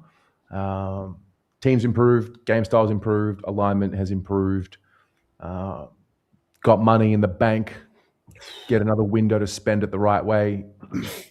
So, yeah, I think they've draft picks. I didn't realize how many picks we've got. We've got 9, 17, and 23 and 24 just this year. Lots of picks. Plenty of picks. 25, man. Like, it's crazy. And a lot of that's probably going to be used to bring in Cody, but you're still getting a standout player from the draft, like another generational mid to add into the mix, right? So it's exciting, man. Like, I think this is different to when it definitely feels different to when Voss came in. I think we're in a much more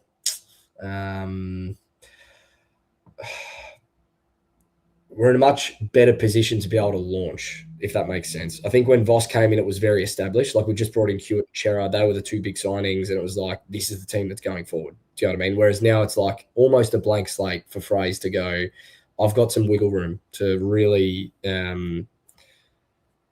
shape this team quickly into what I want it to be. Yeah. He's got a good profile of list as well. He's got youngsters, he's got experienced guys, and he's going to have new guys coming in as well. So the next interesting question is list management and how do they pair up the coach with the list manager and what happens there. But for today, it's just about Fraser. Not only that as well, it's like it opens up another assistant coaching spot too. How does the rest of the coaching panel look next year? Because you would have to think that Fraser's going to have a connection or two that he'd love to bring across, that he's worked with across the years.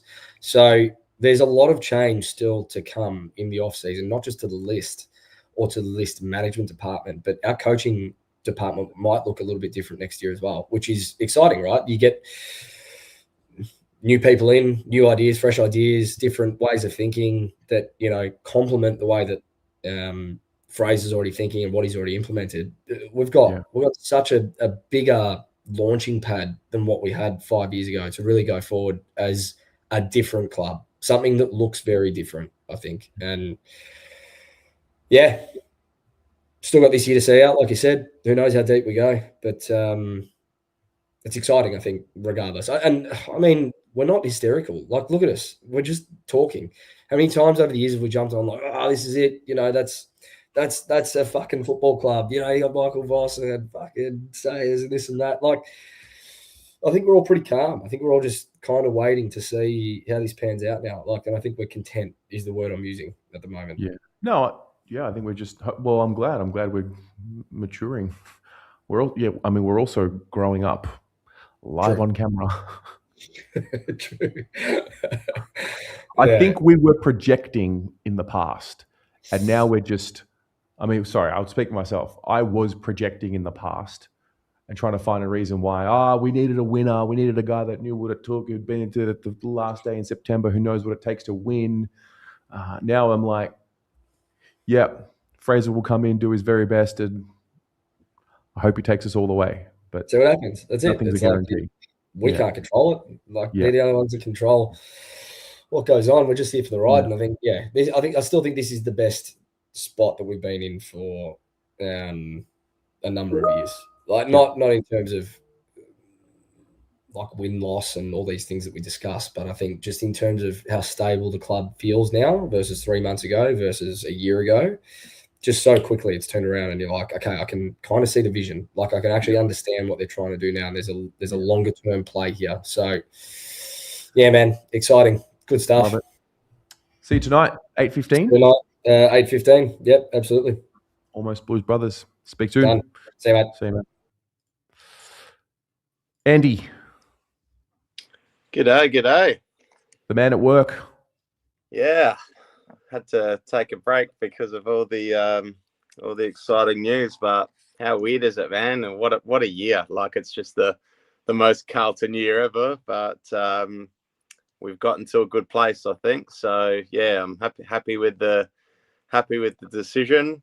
I just love his demeanor. Just like I could listen to him all day. Doesn't get too high, doesn't get too low. Just tells you what it is. And you know, plenty of the people that have rang up have spoken about it, but just clear, you know what he's talking about, not confusing, not waffle, just simple, clear, effective, and, you know, drop the mic. That's it. So yeah, really, really like what he's bought, and really excited to see what he's going to bring. That's probably the best part about it. Do you think this galvanizes the group now, even more than what it already is galvanized?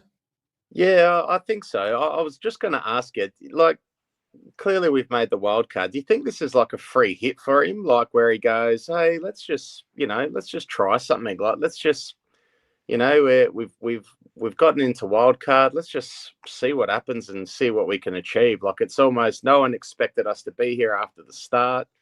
You know, he might just do something ridiculous, you know, like. I don't believe in free hits.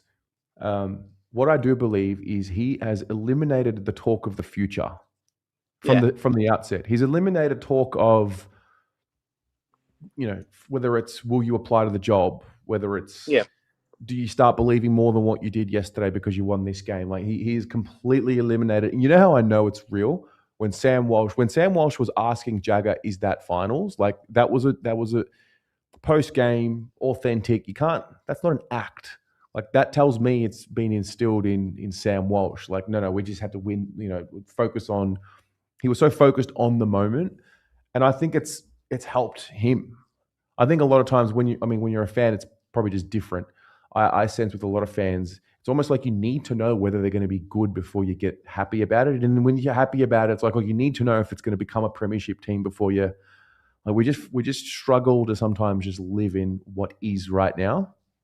I bought, just touching on exactly what you're saying, I bought this. Where the Light Gets In. Ooh. Now, that is, it's a guy named Ben Crow. He's worked with international sports people. I think he worked with the Richmond Football Club.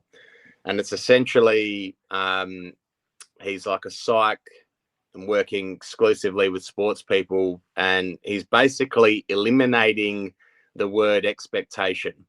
So with everyone in life, and especially in sport, there's an expectation. I've got to kick this goal. I've got to win this game. I've got to win the flag. And it's a proven thing. once you remove that and just focus on, what you're doing, the expectation almost eventuates. So I bought it just based on like where I'm going in my career and what I'm doing with my kids with their sport, to try to change my philosophies. And that, as a Carlton fan, far out, how many expectations that we have? Oh, we've got to win a flag. We've got to get this player. And it's like, you know what? We don't have to do any of has that. to come in. Wiedering has to not come in. Yeah, This player has to play. They have to not play. Yeah. Yeah. And it's one of those things, like even myself as a fan, I'm like, man, I gotta change my perspective on things and how I think about it, because what happens is like we win or we lose or a choice gets made and we don't agree with it and we get all grumpy, and it's like, well, it's out of my control what happens. We've sort of got to get back on that journey of, if I do X, Y, Z and it happens, awesome. So yeah, it's I bought it and got it through this week. So I haven't started reading it yet, but I'm really excited to read it. But that's, from what I've gathered from Fraser, that's what he's about. He's like, don't worry about the result. Don't worry about 3 weeks' time. Let's just do what we got to do right now. And then play good footy. Yeah. So yeah, it's exciting. I put in the chat because I do laugh, but I just imagine he goes and wins it. Imagine he goes and wins it, and he's like, "Oh, that was easy. Thanks. Yeah, maybe I'm a good coach." And then he retires, and he's like, "All right, I'm done here, guys. I got the flag. Thanks." I think of funny things like that all the time, but yeah, it's just been a crazy year, and yeah, I'm happy for him. Like, you can see him, like he just seems very what's the word? Like, just very thankful for the opportunity, and like, the guys are shaking his hand. He probably have thanked him a million times already, but he's just very humble. He's just got a lot of humility about him. Yeah, just seems like a great guy. And I think with the new age footballer, like how he communicates, I think he just sinks into the players like really, really quickly. Like, I reckon building trust and those kinds of things, he would do that faster than other people. Building a relationship with someone, that can take years. He strikes me as a guy I'm on board immediately, just by how he presents and articulates and speaks. And yeah, I think he'd be very attractive for like younger playing groups. And yeah, I think that's part of the reason why we've done so well, is just that appeal from the playing group. So yeah, excited. It's a good thing for our club, and hopefully we do well. On to the Freo Dockers Saturday afternoon, mate.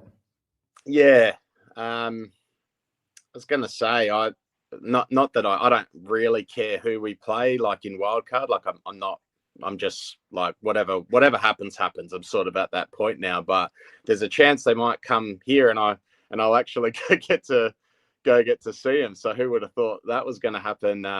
6 or 7 weeks ago, because I was trying to look for flights and look for times where I could sneak off to Melbourne with my boy and watch them. And I was like, just the times and the dates don't match up. And now I'm like, shit, they might come here, so I might be able to go support them here. So yeah, it's I'm not too upset if they come to Adelaide.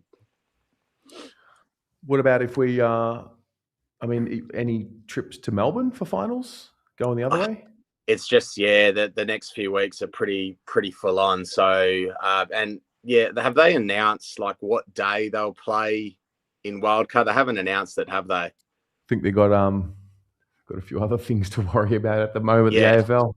Yeah, they're obviously got their hands full at the moment. So yeah, no, it'd be tough. Like, I'd love to, but it's obviously 8-hour drive there, 8-hour drive back, and just things that I've already got pre-booked. Like, if they came here and played, I'd be able to go. But yeah, it's just poor timing this year for myself on a personal level. But yeah, I'm good either way, as long as the boys are doing well. I'm happy either way. But yeah. Yeah. Anyway, I'll let you go, Terry. I just wanted to call in, say my thoughts. It's been an exciting day, and I'm sure most of the fans are pretty happy with the results. So go, mate, Blues! See you on the team show Thursday. For sure. Have a good one. See you, mate. John. G'day, Terry. How you going? You called it. You called the fan cams in. I don't remember which game it was, and you're like, "That's him." I remember that call. It was about after game 3 or 4, mate. Words can't describe how content I am.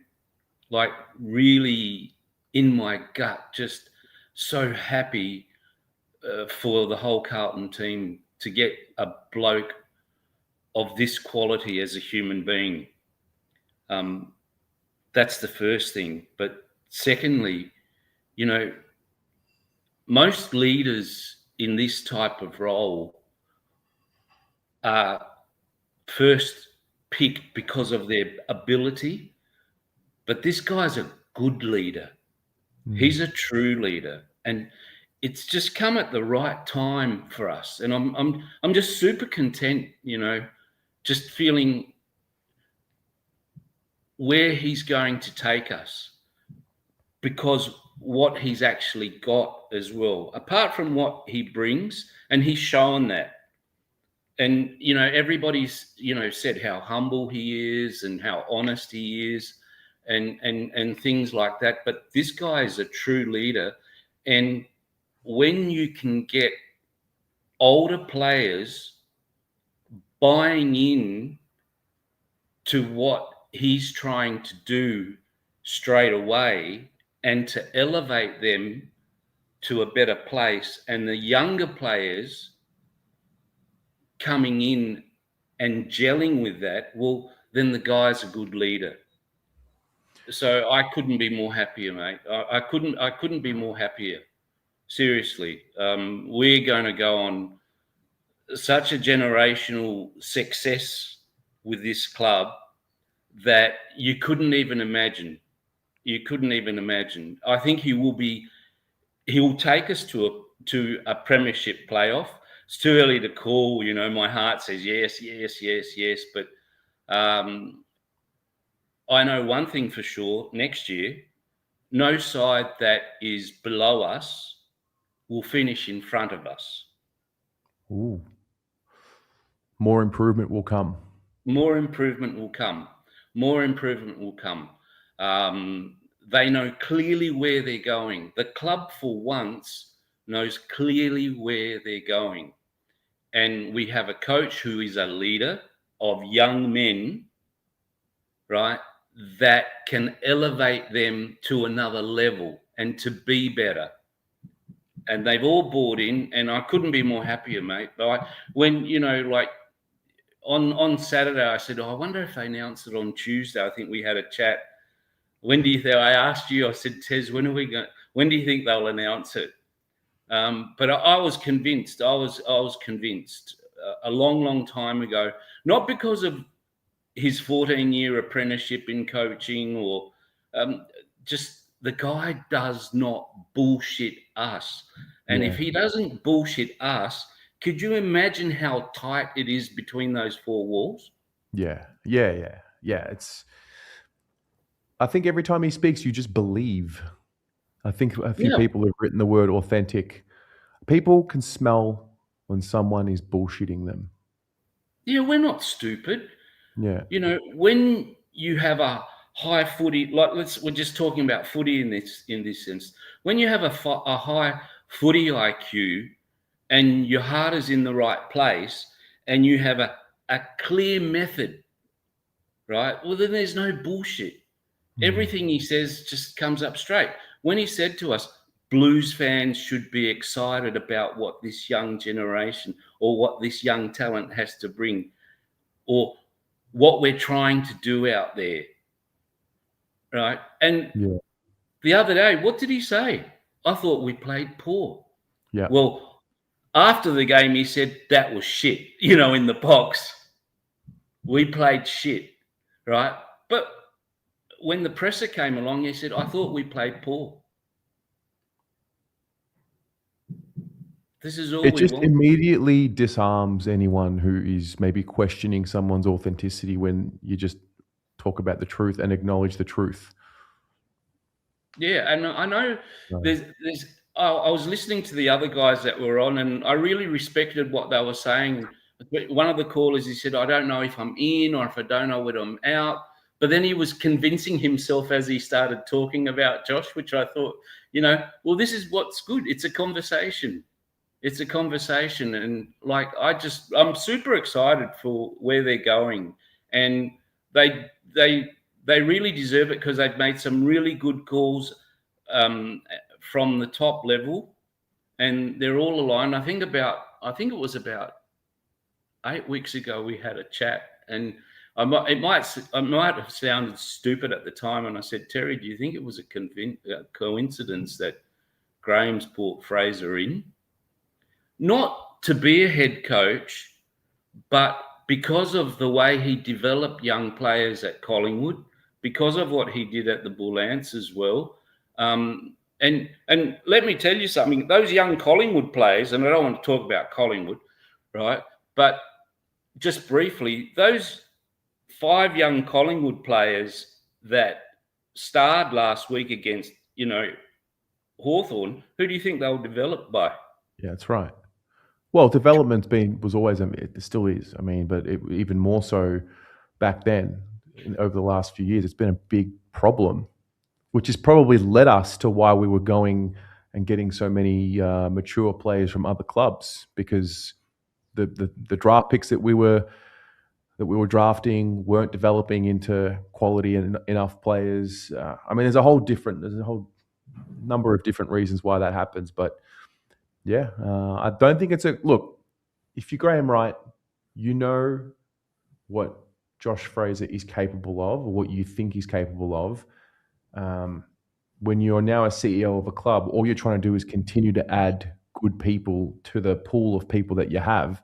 So yeah, it almost was a no-brainer. I don't know if in his mind he had the actual plan of, I'm going to hire him now because Voss might go 1-8, and then we'll just put Josh as the interim, and then eventually he will surprise everyone and Josh will become I don't think that was the plan.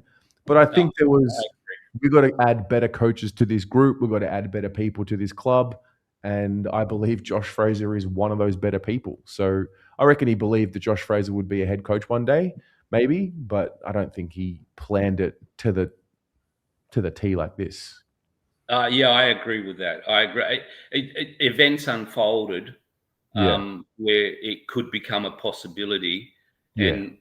And even when I think they put him in as interim coach, I don't think Graham had that in the back of his mind. I think, he was just praying that we would win some games and start afresh, So, I agree with that. But, mate, I couldn't be more happier.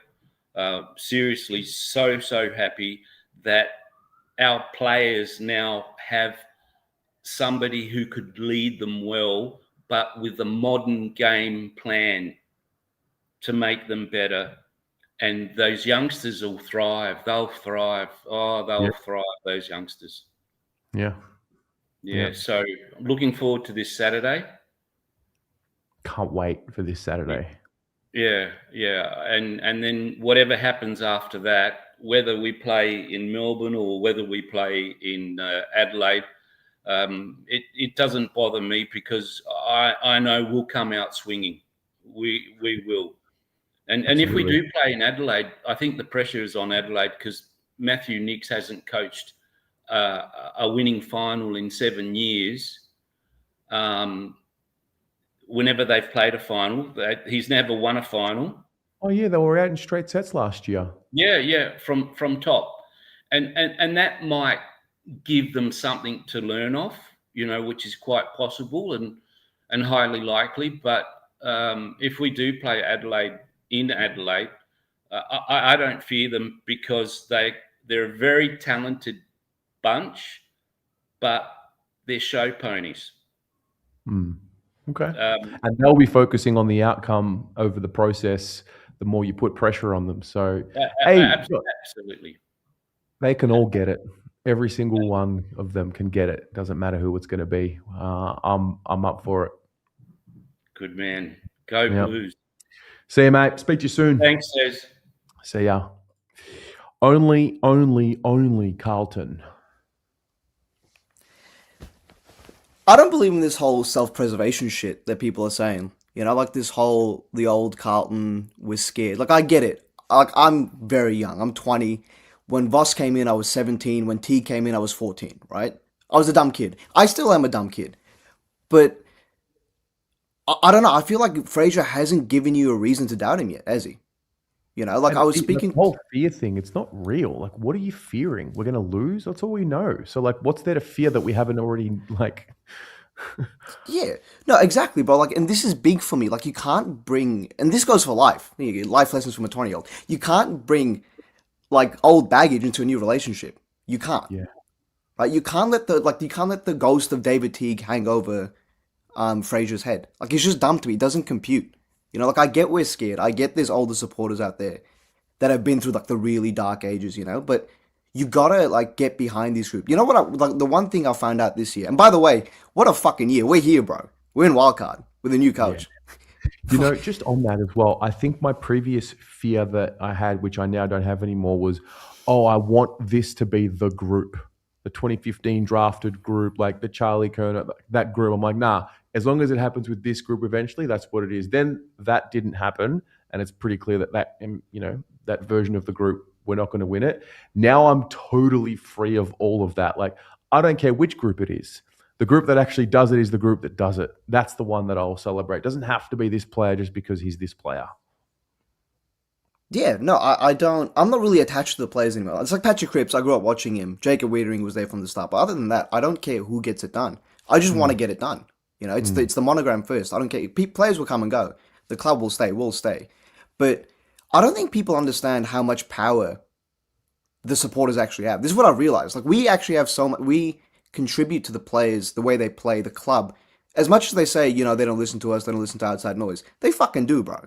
You know, they do. Yeah, they do. It seeps in. Yeah. So like this whole thing, like we say it all the time, we bring the energy, we bring, you know, the noise, we're the 24th man on the field. But then also we come out with this energy where we're scared, we don't want to get behind them. Fucking bro, if you're going to do something, do it properly. Either jump off the pier or don't, bro. Don't.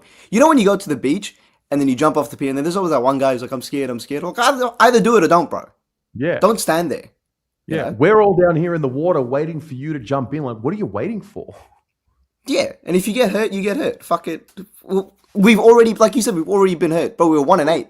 Like there's no, and then like, okay, you lose. What happens? You wake up and then you'll play that team again in the future. Like, it never ends. Like, it just keeps going. Yeah, no. So I don't get it. Also with Fraser, by the way, people have been saying words like authentic. You know, I just feel really secure with him. Like, I just trust what he's saying. I don't think I've ever felt that with a coach before. So it was the perfect contract, 3 years. It wasn't 5, it wasn't 6, it wasn't something small. It was the perfect contract. The way he speaks, bro, like he could convince me to rob a bank tomorrow. Like, he's so sure of himself. He makes you sure of himself as well. He's not trying to convince you anything. He's not trying to sell you anything. He's just there to coach. And his body of work speaks for himself anyway. So the fact that he's well-spoken and also he's backing it up, I can't remember the last coach who done that. I wanted to ask you a question, though. What were the vibes like when Voss got signed? Because obviously I was young. Was it the same like this, or? We had come off a crazy dysfunctional year. It all fell apart. Teague was... No, not Teague. Sorry. This was during Teague. Started the year, like the relationship part of the club had completely broken. There was bad stuff happening with the team in Sydney. But I remember a lot of the sentiment in 2021 was we need to bring in people to this club that have experienced success and know what it takes to reach the ultimate. There was a lot of that. I remember people talking about bringing in like Simon Black, Nigel Lappin, like as the assistants, you know, Jimmy Bartel, these types, to bring in people that knew what it took to win. So from memory, I reckon Pommy and I did a video.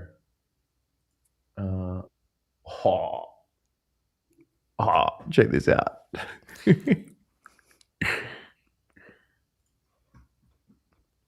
This was us.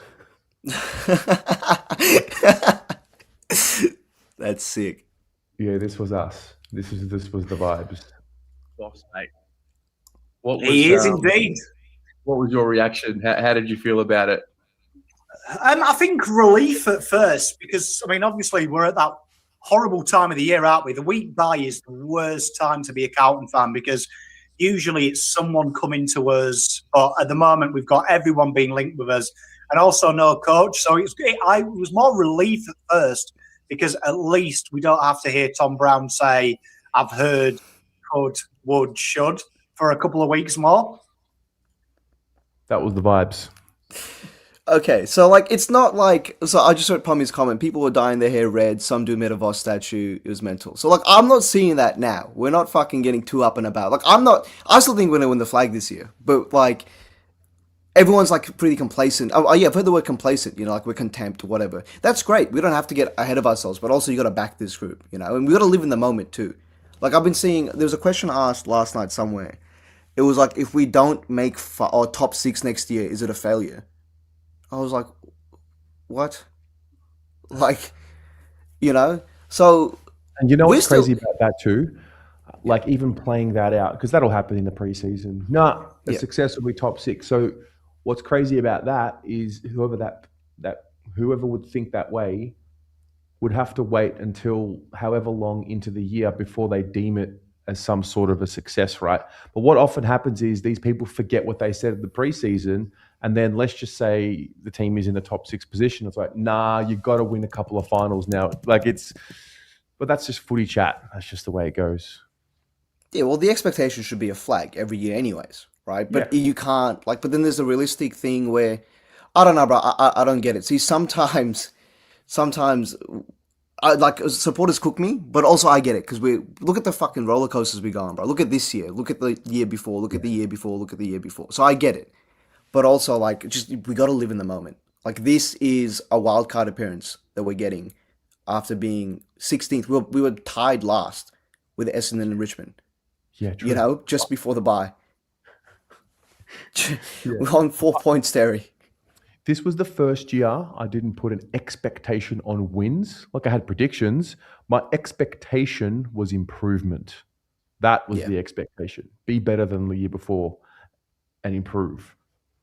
Yeah, which should always be that should be it. It should be improvement. Like, we shouldn't be, I don't know if this is going to sound dumb, but like, I don't give a shit about the teams around us and what they do, but I just want us to get better. Even if we let's say we make it to a prelim this year, and the next year we make it to like a semi, like, which is a worse result, but we get better, I'm happy with that. I'm fine with that. You know, obviously I want to win a flag. Everyone wants to win a flag, but as long as we get better, like, your biggest opponent should be yourself. You know what I mean? And I think the other thing as well, I mean, you can finish on top and go out in straight sets. Like, is that a success? Yeah, like that exactly. was Adelaide last year. I mean, Freo will finish on top. Who knows what will happen in finals for them? But like, so there's so many layers. You've got a couple of seasons within the season. Like, yeah, I know. Well, bro, we've had every single outcome that could happen in a year happen in this year. So we were 1-8. We all wanted to die, and then the coach got sacked, and then we won 7 in a row. And then we lost 2 in a row, so we were off the coach for a bit. I was seeing like sack Fraser, get a new interim, get a new sugar hit. And then we won 3 in a row, we scored over 100. Like, and then we drew to make wildcard. Like, what the fuck's going on, bro? Yeah, just Carlton. It's the Carlton way. I love it. We find it. Yeah, you can't hate it. It's just us. We find a way to do things in the most dramatic fashion. That's why I always say the year that we do win it, I don't think it'll be a year where we know it from round 1 or opening round all the way through, even though we all know we're always winning the flag. But people have said that like in 1995, there was this sense of we're definitely winning it, like, for a big part of the year. So I don't know. I don't know what it's going to be like, but I whatever it is going to be, it's going to be full of drama. That's just us. Yeah, well, when we win, we do it spectacularly. When we lose, we do it spectacularly. So, but we got a game this Saturday, bro. I'm seeing people be like, "Oh, is it a free hit? You know, are we gonna rest players?" Nah, bro. This is a must win. We're fucking winning, bro. Yeah. You know, look at the way Fraser talks. Like, you think that guy is gonna rest players? You think that guy is gonna treat this game as a free hit? No. So I think the players are gonna want it. I think both teams are gonna come out to play. I think both teams. I've seen I'm pretty sure JL also said he's not resting players either. So, bro, this game's important. Not that I care about who we play against in wildcard. Fucking anyone can get the smoke. Like, I'm happy to go to Adelaide and beat them there. Like, like I've seen shit like, I don't want to go there. I'd love to play Collingwood first, obviously, but also I'd love to play Melbourne. If the Doggies beat Melbourne this week, we play Melbourne. So they can all get it. The belt's for everyone.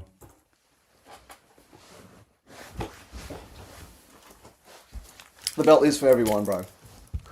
It is. But I don't know, bro. I'm behind this group. I am so behind this group. I'm behind the group. I'm behind the players. I'm behind the coaching staff. I've never felt more. I've never trusted this club before. I never actually have. Now I feel like I go to games and I'm not even like nervous anymore. Like when I went to the Bulldogs game, until the last 2 minutes, even when they kicked that goal, I think we were up by 7 points with 5 minutes left, I wasn't really concerned. I was like, okay, we'll fight back here. But if this was like 2 years ago, even last year, I'd be like, it's over. It's like Jack Higgins, Jamie Elliott, Cozzy Pickett. How many times has this happened? Yeah. But now it's like I trust the playing group. Like some of the players that stood up last game, like Walsh, Akers. It's the senior players doing senior things. It's the younger players fucking with the energy, bro. It's everything's lining up. Everything's so great. And now it sounds. I'm just hearing myself talk, and now I'm like, you're being delusional. But like, it's hard to complain. Now's the time. Now's the time to get fully delusional and just have fun. How about we just have fun? We're not allowed to have fun on the internet, Terry. Yeah, true. Not allowed to. Can you imagine, like as a concept, getting roasted for trying to have fun? Like imagine that being a thing. Imagine. Well, I just think it's like, this is the thing. I thought this died down in 2014 with Leafy and like all those commentary YouTubers, but edgy used to be cool. Being edgy meant you were cool. And it died down, and now it's back for some reason. I don't know. I'm not too sure. It doesn't. It's not. It's not a sustainable thing. Like it's hot and it's fresh and it's short term. So yeah. And also, whatever. I don't know how you could hate your life that much, because I feel like the way you support your club is almost like an extension of how you live. So 100% agree with that. Yeah. Your attitude towards your football club is reflective of your attitude towards life. There's no doubt. Yeah, 100%. So when I see people being like, oh, well, why didn't we do this for the first 10 weeks of the season? I'm like, you must just hate your life. Like, I don't even bother, like, going back and forth. I'm like, I just feel sorry for you. So if you can't get behind this run, I used to be big on, like, trying to convince people. Like, when we were, like, telling people to get down to the game? If you don't have a solid excuse to not get down to this Saturday and you don't want to go, fuck it, bro, don't go. I'm done. I'm going to go. I'm going to enjoy this run. 45,000 other people are going to enjoy this run. If you don't want to jump on, you don't have to jump on, bro. But you're going to miss out. I love that. So, but yeah, I don't know. Just shout out Pommy in the comments real quick. This is not a blowjob cam. It would have to be lower. You're on my bed because I was actually editing. I'm home. I was doing admin work. So my lower back, I'm getting old, bro. My lower back's killing me. What's going on? Do you stretch? Do you do yoga? No.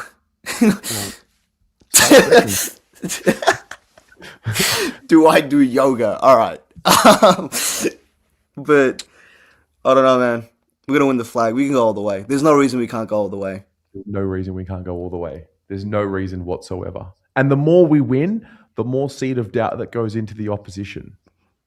Oh, you wouldn't want to play us, though. I say this all the time. People think I'm joking, but clubs would be scared to play us, bro. Look at the Bulldogs. Remember Bevo's press conference? He looked like he wanted to die, bro. We took his soul before the game already. Yeah. And then we beat them. So we drew. We pretty much beat them. Close enough. So they gave us the best and we just held on. We just held firm. We were just like a brick wall that refused to be broken. Yeah. And it's going to go on for every other club in the comp that's in the top 10 as well. Like when we go to Adelaide, we travel well. I know it's like a fortress down there, but it doesn't matter. Like we'll come out to play. Have they won a final under their coach? Did someone before me say that? They haven't won a final under Nicks? Adelaide, under Nicks, apparently. Yeah, I'm not sure, but I'll take his word. Yeah, so fuck them. We've got players in this group that have won a finals, We've got young kids that are hungry. I can't wait to see Harry Dean in finals or like Taylor Byrne in finals. Those players are made for those type of situations, Yeah. And then we got more experience. Like, see, my biggest thing as well is I don't even care if we win a flag. Like, I'd love to, but also just get there every year and get the experience into these younger players. Like, it took Cripps 200 games to play a finals. It took Walsh like 150, 100. One thing that Sorry, the go. premiership teams have taught me, all of them, bar the Western Bulldogs and maybe like Hawthorn, they won it a bit early. Like you need battle scars. Like Yeah. the Brisbane Lions had everyone thinks, yeah, they're going for a three-peat. Like they made the prelim 3 times. They made a granny, lost a granny. They made top 4, I think 5 years in a row, something like that. Like they had repeat opportunities. You don't always win it straight away. Hopefully you do, but it hardens you, and you need to be battle tested. That's why I was big. I know in 2024 we made the finals and like down 60-0. Like I get that, but you also get experience from that for those players, like with their preparation and all these little things. Yeah, no, and you can't buy that experience. Like that's invaluable for me, So the fact that we're gonna get some of these kids are gonna get it early on, like Jagger's 20, Harry Dean's 18, Taylor Burns 18. They're gonna play finals in their first year, and you can't buy that. So to me it means more than finishing 6th or like just get there, get the experience in. Because even if we don't win a flag this year, we're building foundations for the next flag. Like you said, they need to be battle hardened. They need scars. They need to have been there, done that. We look at Haynes. We love Haynes. We love his composure because he's been there and done that. Some of these players, they've been there and done that. So that's what we need. We're building towards it. We're going to win the flag. We're going to beat Freo by fucking 60 points this week. All right? Saturday, I feel it in my bones, bro. I felt it before the Brisbane game. Like, this is a big interstate club coming in after a big winning streak. We're going to bring it Marvel. We're going to fucking... What's even the word I can use here that isn't vulgar? Dominate. It's a bit kinky, but... Moral. Yes. We're going to demoralize them 100%. They're going to go there and they're going to be like, where the fuck are we? They're going to see like the... Oh my God, we're going to put the seed of doubt into Freo. Yeah. Yeah. That's exactly what's going to happen. They're used to Wharfie times. Their fans need to be told when to cheer. We don't do that, bro. From the siren, we're fucking hard. So, I don't know. I love you. Freo played a game this year against an opposition that have intimidated them in the crowd. Well, they've played like 2 games or 3 games at the MCG and like 2 or 3 at Marvel, and they've both been against small clubs. Like they played Essendon at the MCG, cool. Like my sister's under 12 football team could beat Essendon. So they beat Adelaide by 2 away. They played Collingwood at the Adelaide Oval. But that doesn't count. That's not like, you're not getting intimidated there at the Adelaide Oval. Beat the Bombers by 40 at the MCG, like whatever. Okay. Beat the Lions at the Gabba. I'll give them that one. That's 1.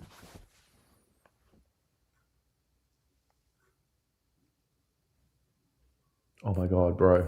You've nailed it. This is it. You've nailed that. This is it. You've actually and it's Marvel. That. Yeah. And it's Marvel too. It's better than the MC. I can't believe I'm saying this. I enjoy playing at Marvel. Because 55,000 there feels like 100,000 at the MCG. Because it's closed. It's like a like NBA stadiums, how they're so loud? Because it's small. Yeah. It's like closed. There's only 10,000 people there, but it feels like massive, That's what Marvel feels like. So like Gav, we brought up before, it's a cauldron. That's what it is. It's a fucking boiling pot, bro. And it's noise. When we get rowdy, like the Bulldogs game, you went to the Bulldogs game, yeah? Yeah. How good was it the last 2 minutes when we were calling fucking ball and just yell, bro? It was beautiful. That energy's got to be there from the start, and we will beat them. We will beat Freo. Yeah, 100% we will. It's not even a question for me, bro. Like, I know we're going to beat them. They're going to come in and be like, all right, well, minor premiers, 19-3. They're going to come in and be like, this is Carlton, bro. They're 10th on the ladder. Which is so deceptive, by the way. We're 10th on the ladder, yes. But if you look at the last 12 weeks, we're 2nd. If you only count the season from after the bye, we're 2nd on the ladder. This coach, he's our coach, man. Like our coach Fraser. Under Fraser, we've only lost 2 games. Yeah. We're 11-2. No, sorry, we're 10-2-1. We're 11-2. Fuck it. That counts as a win. You know how McGregor only counts knockouts? I don't count draws as losses. So, or as a draw, that's a win. But yeah, I don't know. Terry, I'm so G'd up. I'm happy we've got this guy. The way he speaks. I trust the 2 guys in charge too. So Graham Wright and Chris Davies. How good are they, bro? Good, proper football operators. They know how to run football programs. And shout out to Rob Priestley for just making sure everyone gets the fuck out of their way. Yeah. Just get out of their way and let them do their job. There's no fucking interference with too many committee members. Like, nah. You got two guys who know exactly what they're doing. Let them do their job and stay away. That's your job. Yeah, and I love how they front the media. Like, I love how, like, Brad Lloyd, I'm not here to diss Brad Lloyd, but he was in the media for, he was, head of football for 7 years? I think I saw that guy outside twice. Yeah, look, fortunately or unfortunately, in the modern day, when you are in these roles, you need to be able to speak to your people and you need to be able to have some level of camera presence. And that's just the way it goes. Brad Lloyd didn't have that. He is a nice dude. Chris Davies doesn't give a fuck if you think he's nice. He just tells you how it is. The big one for me was when he said, I think Mitch Cleary asked him, like, what if you got the message for Blues fans about the process? He's like, I don't need to tell the Blues fans anything other than we're doing our very best to hire the best person. Like, yeah. That's fucking gangster. I love that. That's sick. Yeah. So for mine, they're great. For mine, they're some of the best footballing people in our club, and we haven't had it for ages. We've lacked direction off field, you know? Yeah. For a long time, and on field as well. It trickles down to on field too, but right now, our on field leaders, like, I don't know about you, but I loved Wiedering's game. I thought he wasn't the best with ball. And also, to shut this down, all right, I'm going to this is the objective truth, all right? Because I've seen people be like, oh, we need to drop Wiedering for Lewis Young. Like, I can't believe this is a conversation we're having, right? I love Lewis Young, by the way. But Jacob Wiedering, right? Fucking exceptional one-on-one defender.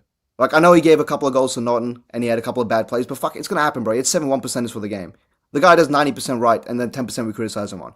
I didn't like his ball use, right? But that's because, let's not forget, he's been playing with idiots, bro, the last 10 years.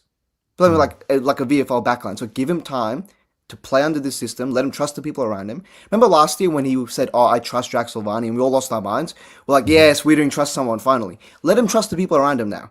Let him trust the people around him, give him game time, and let him adjust to this system. Because I've seen people like, I'll play him in the VFL. I'm like, what does he learn in the VFL, bro? What's the point of that? Like, you don't drive a Rolls Royce in the mud. No. You don't play Jacob Wiedering in the VFL, unless it's match fitness, which match fitness isn't the issue with him. So, yeah, I don't know, man. I love this football club, and I think we're going to go all the way. That's what I'm going to end it at. And we'll be here every step of the way, bro. Fucking earth. Fucking earth. Speak to you soon, man. Love you, bro. See ya. Love you, Chad. Pummy. You too, man. Don't make fun of my math. Slobbo. Hey, mate. Starting to realise there are too many Collingwood flogs in the media. You have Eddie, BT, Chompers, Bucks, oversaturated with Carlton haters. I would go even further and say too many Geelong people. They've got the right strategic pieces at the right... Like, where are the Carlton people at AFL House? Like, where are the Carlton people in the media? Although, no, that'll change. Give us 20 years, the next generation. Because Carlton built this fucking fan-led... we built this, so we'll reap the benefits of that next generation. That's just the way it's going to play. That's what Eddie did. Eddie was like front and center for the television revolution, and we are here for the internet revolution. So it's a good point, but Geelong and Collingwood have strategically the right people. Michael Christian's the MRO officer. Like, come on. Anyway, Eric. Hello. Before we begin, let's cut the shit. What shit is being cut? Are you going to the game on Saturday? Yeah, I said I was going. Good. Just want to see if you. I noticed the chat last time was upset with me, even though I said we'd win by 45 points, and 44 is close enough. But true. It is what it is. Yeah, I feel good today. Nice. It's a good day. It's a good day. Yeah, I like Fraser's philosophy. He seems to want to calm down the club, calm down the fans, get a nice equilibrium going. Yeah, it's good. How'd you feel about I know you and Paul talked about it the other day, but like the old habits creeping in on the Bulldogs game? Did you feel it was that, or did you feel that the doggies prepared very well and we just got fanned out a little bit? in the A game? bit of both. There was tension in the stadium. It's hard. Like, they're human beings, of course. Yeah. In the back of your mind, subconsciously, somewhere, you got to be like, you know, they're having their moments where they stray away from the moment and start thinking like, "Fuck, we can't lose this game." They were under siege. There was expectation to win, all of that, and that's what generally happens with a lot of these game or playoff clinching situations. Like, it's not just footy, every other sport. So, yeah, did we revert back to old habits? Yeah, but I also saw us try and continue with the new habits. The funny part about that game when I watched the replay was the game was actually asking us to kick the ball long and deep more than what we were. Yeah. We were trying to pinpoint the target, which is great, but I think the game was actually asking for us to go back to, long and deep in forward 50. But yeah, I don't know about you, but I've been watching this group for so long. You can tell within the first 3 minutes that like they're rattled, they're jittery, they're slightly off, and then the handballs miss, and you miss in the middle of the field. They're gonna score, and they scored straight away 2 goals. So yeah, I think it's good that we drew. At least we got the points we needed. We're not sitting here sweating. A nice progress in the right direction for me, because I believed in this group for however long this group's been. It's just always been a mental piece for me, because the talent's there and they're not stupid. Yeah, like they're professional athletes that do this all day. Yeah, it's just that final piece that needs to click, and I think Fraser is a good candidate to hopefully do that. we're going to get a good window, which we should be appreciative as much as we get it, but we're going to get a really good window of Cripps, Walsh, and Jagger in the same team, which we should be. Walker. Yeah, well, yeah, true, with Walker as well. Even like Wiedering and Dean together in the same window, Yeah. like I always Thank said, God Wiedering was there last week. Thank God he was there, because Dean was losing his mind on the field. Yeah. It was about to. He didn't even take his 30 seconds, Dean, even though Wiedering told him to relax. He still just kicked in immediately. Yeah. So, yeah, he's good. Wiedering's good for just the group to calm down. He'll be better for it. I have no doubt about it. And he'll be better for it. I reckon he had a really good game against Freo.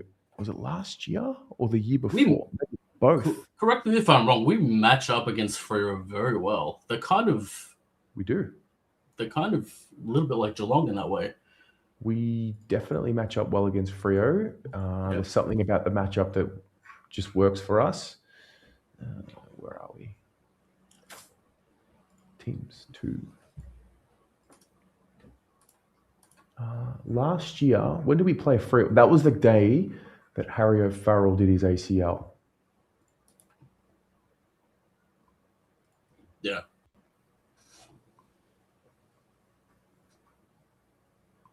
I don't like. It's weird. The last couple of years, I've kind of like. Yeah. I kind of like watch the games from like a bird's eye view, if that makes any sense. Like, it's an out of body experience. It's not like really like I'm experiencing the game in real time. I don't know if that sounds weird or whatever, but it's kind of like You mean when you're at the footy? Yeah, when I'm at the footy or watching it on TV, I'm more looking at like the chess pieces, the strategy. I'm not really like invested in the game anymore, which is a strange thing, but yeah. I think it's because like every time I go to the footy with my dad or my brothers, they're always losing their mind. I'm the one being like, "Nah, they're trying to do this, they're trying to do that. Like, relax, we still got time." So, yeah, but it'll be good. Yeah. So what's the plan this Saturday? I'll turn up, and then I've got some dinner stuff, so that'll work out nicely. So cool. Not too bad. Love it. Well, yeah, mate. Today was about Josh Fraser. So final comments on that before we move along. Let's just see what he does with this year and the preseason the next year. He'll have a whole new team next. They keep on saying the list. Get ready. Yeah. It'll be a different team. Yeah. I felt also quickly, I just found it interesting that Graham Wright said there's no shortage of people who want to play for the Blues in his messaging. So maybe there's a secret deal that's going on, a big twist, or who knows. So Trade period keep is an eye on it. coming, and it's going to be fun, and there's going to be a lot happening. So yeah, we should be staying tuned. All right. Yeah. Cheers, sir. All right, bro. See you later. Later. All right. That's us. I think that'll do us. So that's Josh Fraser. Josh Fraser today was announced as the coach of the Carlton Football Club. Moving forward, 3-year deal. We have heard from him. We've heard from the fans. And yeah, I think that'll do us. Before we go, I'll show you what I've got cooking. I've redone the shop. It's taken me forever, but I've redone the shop. The BA shop. Simplified it, 3 items, including this bad boy here. Limited edition Josh Fraser era, the Fraser tee. So if you want that, you can get it there. This is the link. That t-shirt will not be available forever. Limited supply. So if you want it, get it. If you're a member, I sent you an email yesterday with your discount code. If you are a member and you didn't receive that email, message me right now and I'll sort you out. Otherwise, take care. Speak soon. Go Blues.